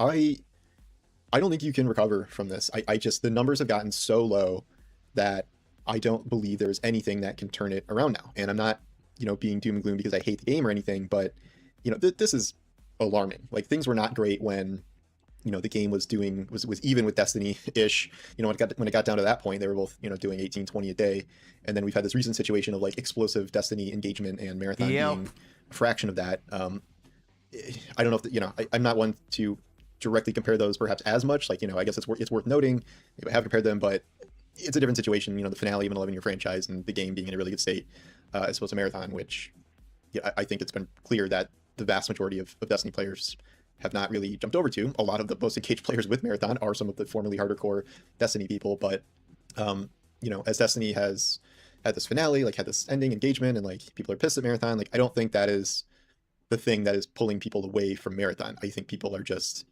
not attracted to the game in the first place, so these numbers aren't increasing with new sales. Oh, it's season 2. We're gonna have some giant leap that everyone, the game is transformed and people want to come in. And I think it's just burning out existing players too. If these numbers were like right at the end of a season or something, the end of a 3-month season, it's like, that wouldn't be great, but at least it's like, oh, well, next week there's a new season launch. We're still a month away from the mid-season update. And that's the thing. You can say Steam charts, we're tired of the Steam charts, but like, bro, here's season 1, here's season 2. It's already like, it took, at least you could say it took 2-3 months to get down here. It only took not even a month for it to skydive even lower. Like, this is why data matters, because yes, it doesn't give you the whole picture, but it gives you the snapshot concept, because we know from other sources and inside sources that the numbers are not good, that the player numbers are 70% is on PC. And yes, this doesn't give you the total overall population daily. It gives you the peak. But if at the peak, like on a Saturday or Sunday, the peak is low, when people are off, that says everything. Even if you were to say, even if you're, like he said, double, triple the numbers of people going in and out playing the game, it's still awful. Which, introduces this, but it's not even a new season, and we have weeks to go to see what even happens here. Again, I've said this before, but like, people gave me shit about the article I wrote last summer where I'm like, this is just not going to work. And yep. And they keep though at citing times it things too. look maybe a little more promising than my ultra dire predictions. Evie, chill. Evie, okay. I think that that is coming true, and I don't really see a way out of it based on the current situation, the current declines we're seeing, and kind of what's upcoming in the roadmap. I don't know what could possibly be in this PvE mode to like ultra excite people on a level that dramatically, reverses the fortunes of the game and does all these multiples. They're turning the Cryo Archive into what sounds like a strike, or a mini Lost Sector with the compiler. They're banking that this compiler fight is going to be so uber crazy, and it's cool. Don't get me wrong, but it's like, we've played Lost Sector strike bosses that are similar. Like, when you actually compare it to like Destiny, the compiler fight is not that big. The lead up has a lot of like puzzles and doing shit, but it's really not that, like, people gaslight them. Like, if you actually watch and think about like what you do, it's really not that exciting. Especially compared to Destiny. Like, Destiny you've been spoiled if you're a Destiny player, because there's been some crazy encounters and doing stuff. Like, even the most basic Lost Sector has more like mechanics than Cryo Archive does. Of increases. So anyway, I will wrap up before Evie keeps barking more. But yeah, so let's see. I'm sure people are. There's only 8 retweets. Oh, Craig! Oh, Craig! He's so mad. Maybe the most depressing headline yet. Not even mad. I'm impressed. He's so mad. Destiny, there's no coming back. And you know what's funny? Nothing he says is wrong. None of these make or break. It is make or break. Marathon PvE is real. Okay? It is a huge test. Nothing's wrong. It's a rough start. It did have a rough start. Marathon, there's no coming back from this now. It's done. Yes, the focus is Marathon. The end of Destiny, the Marathon check-in. I don't see why people are upset, but it actually, again, I'm not surprised to see a tweet. Paul keeps saying he's not farming content, but like, can't say I blame him though. If it pays the bills, it pays the bills. Well, it also, when you have people who are hate watching, hate reading, and hate reacting, like, again, people like this need constant validation. His content's news mainly surrounds Bungie titles. Is he reviewing, discussing a failure of a game? What do you expect? He has never reviewed Marathon. The game isn't a failure. This is a vlogging, not reporting news. Marathon's not a failure, guys.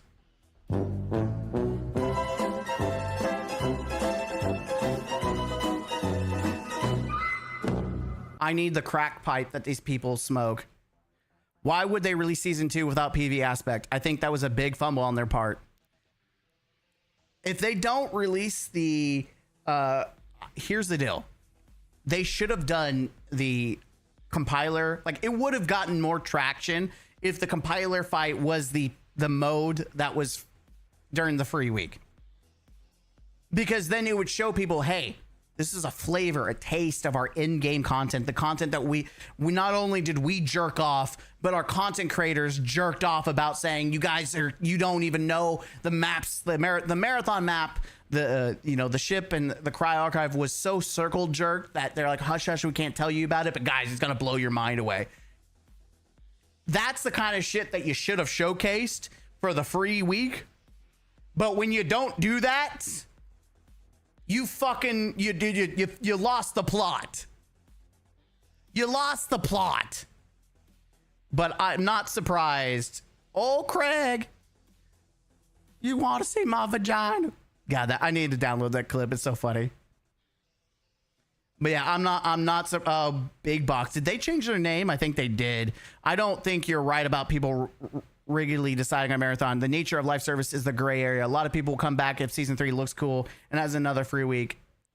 It's funny how you are this. Uh-oh, retard alert. Retard alert, class. It's crazy. It's crazy. Stop raising false hopes. The game has already had its time for people to decide whether to play or not. Everything is out there, and the current player base doesn't lie. People don't like it, and they aren't coming back. The game will shut down. Okay, that's a bold claim. Season 3? Even I think that's a bold claim. Anyways, I'm Mr. Gaming Counselor. Let me know what you think. Man, it's again the Marathon Chronicles. We're gonna keep watching until this is the end. Yeah, everyone on YouTube was amazed by Marathon map. Yeah, that was the big thing, guys. Like, guys, I'm gonna go and tell you there's so much circle jerky. Even before they revealed it, people were like, during the alpha, guys, we can't talk about it, but you guys, it's this Destiny level content, guys, just like raid level shit. This is why you never listen to actual content creators, especially those that are paid or have some kind of sponsorship with the company. You just, nowadays, not only can you not trust a lot of journalists, but you can't trust, you definitely never trust people on Twitter, but you can never trust content creators that are definitely got, like, they're 100% biased. Never.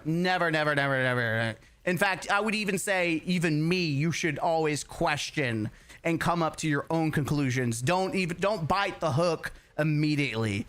Check it out before you bite, and do some research. Let me know in the comments down below what you think. As always, I'll see you in the next video, and the link to his video, if you want to just watch it yourself, is down below. As always, game out. Huzzah.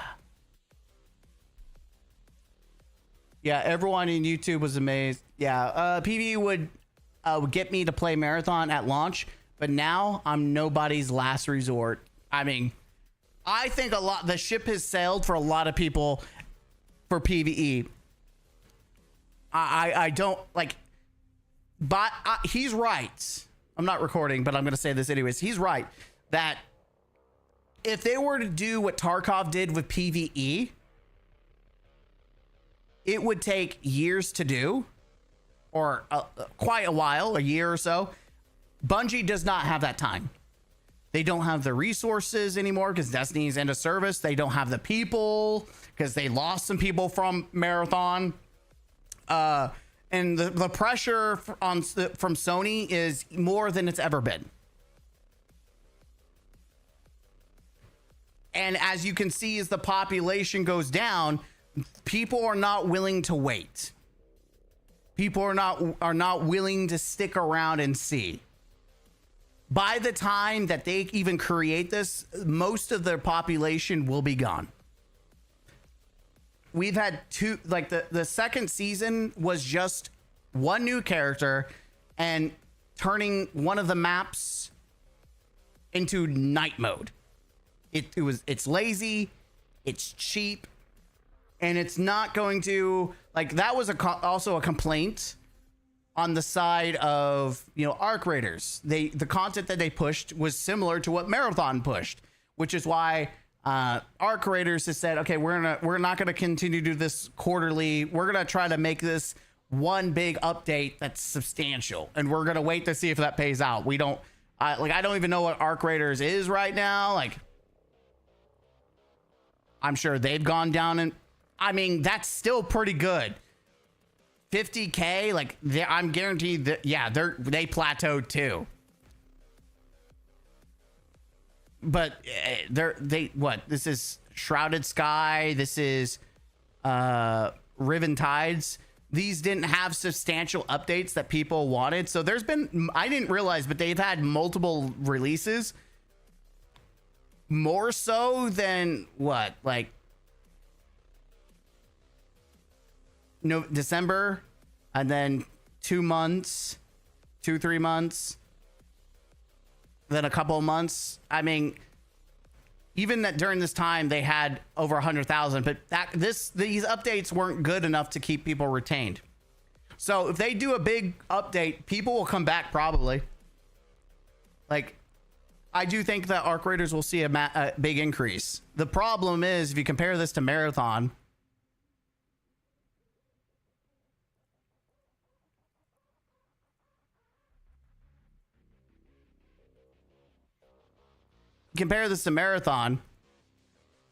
people aren't coming back for it.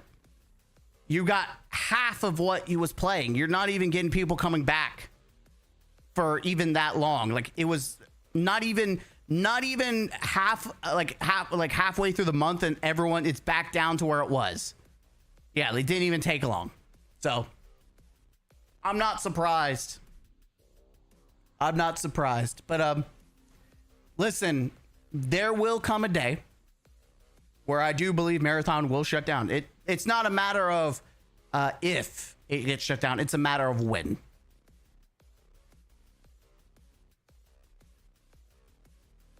It really is not a matter of if. It's a matter of when.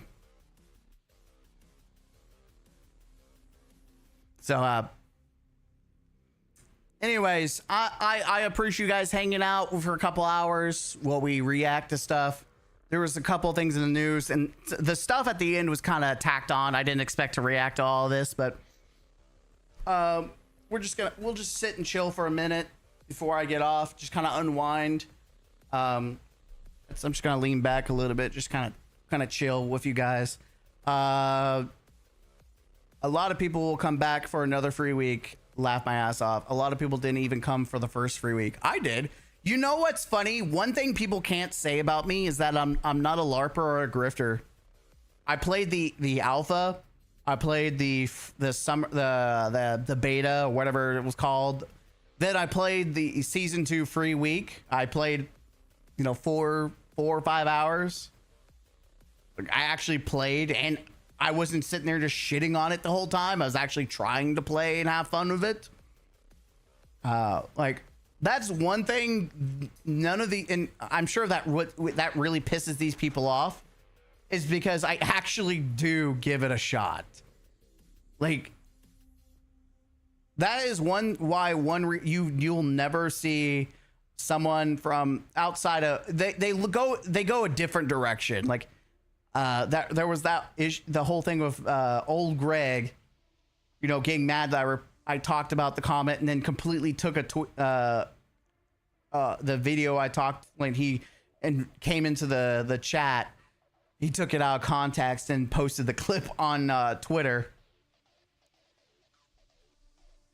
but it had nothing to actually do with what I said, because these people there's no counter argument, and two, they can't sit. They get angry because I actually I have given Marathon a shot.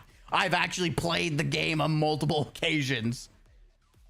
In fact, I would even go as far to say, like, some of these accounts that they don't like Rock Steady or whatever it's called, Rock Solid, or what are the big accounts that people call grifters grifters and LARPers or whatever, like these main accounts that these people hate. I've actually played more than what these people have. And also, I know that Vera chick, the redheaded girl that we reacted like twice, people were ragging on her because she played really badly. I actually play pretty decently. Like I'm not like I'm an average player, but I think I played pretty well in a couple times that I streamed it. I had some moments where I popped off, and there's moments where I died like a stupid dum-dum. I'm a very average player, but I can have my moments. Which is another thing that a lot of people don't like. Like if I played like her or played like other people that played like NPCs, or at least what they viewed as NPCs, people would have absolutely started clapping back at me with that. But I have actually given this marathon a fair shot. I even reviewed it and said it was an average game, like a 6. I've just joined the boycott against it since not only the Bungie, killed Destiny for it, but Sony outright did kill it. And so I'm like, well, the idea of supporting Marathon or even giving it a shot goes down the drain. Like, fuck it, it can fail. I'm not going to give anything the benefit of the doubt now because you killed my favorite franchise. I'll still play, still give a review like I normally do. But I didn't even bother to do a video on season 2. It just wasn't worth it. Did I do a season? I don't know if I did a first impressions. I don't even think I cared enough to do it.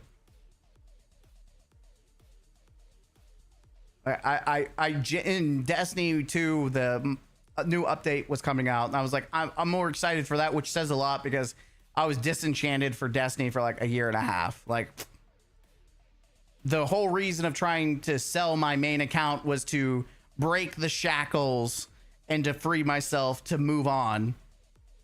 That was the whole point of trying to sell off my account and move on. Which is funny that we're playing Destiny a shit ton again. But I've already told myself that we are playing other games, and I've been playing a lot of Warframe. So that's the kind of nice thing is I've been playing a crap ton of Warframe. My best friend, he's really getting into Warframe. So playing off, we've been playing a lot off stream. I don't know if anyone cares. So I do a lot of grinding stuff, which some people may not find entertaining, but I enjoy Warframe. It is going to be my next forever game when I finally completely move on Destiny and say I do farewell. We will continue the farewell camping tour eventually. Just I'm not there yet. But yeah, I appreciate you guys. We wrap up the stream. I appreciate you guys hanging out and hearing me yappity yap. And thank you for your opinions, your thoughts. Thank you guys for, always supporting. Just having, we've had 143 people come in and out of the stream. So I appreciate that. View wise, people coming in, checking it, whether they stay or go. We have 12 concurrent. Pretty nice for someone who doesn't stream consistently.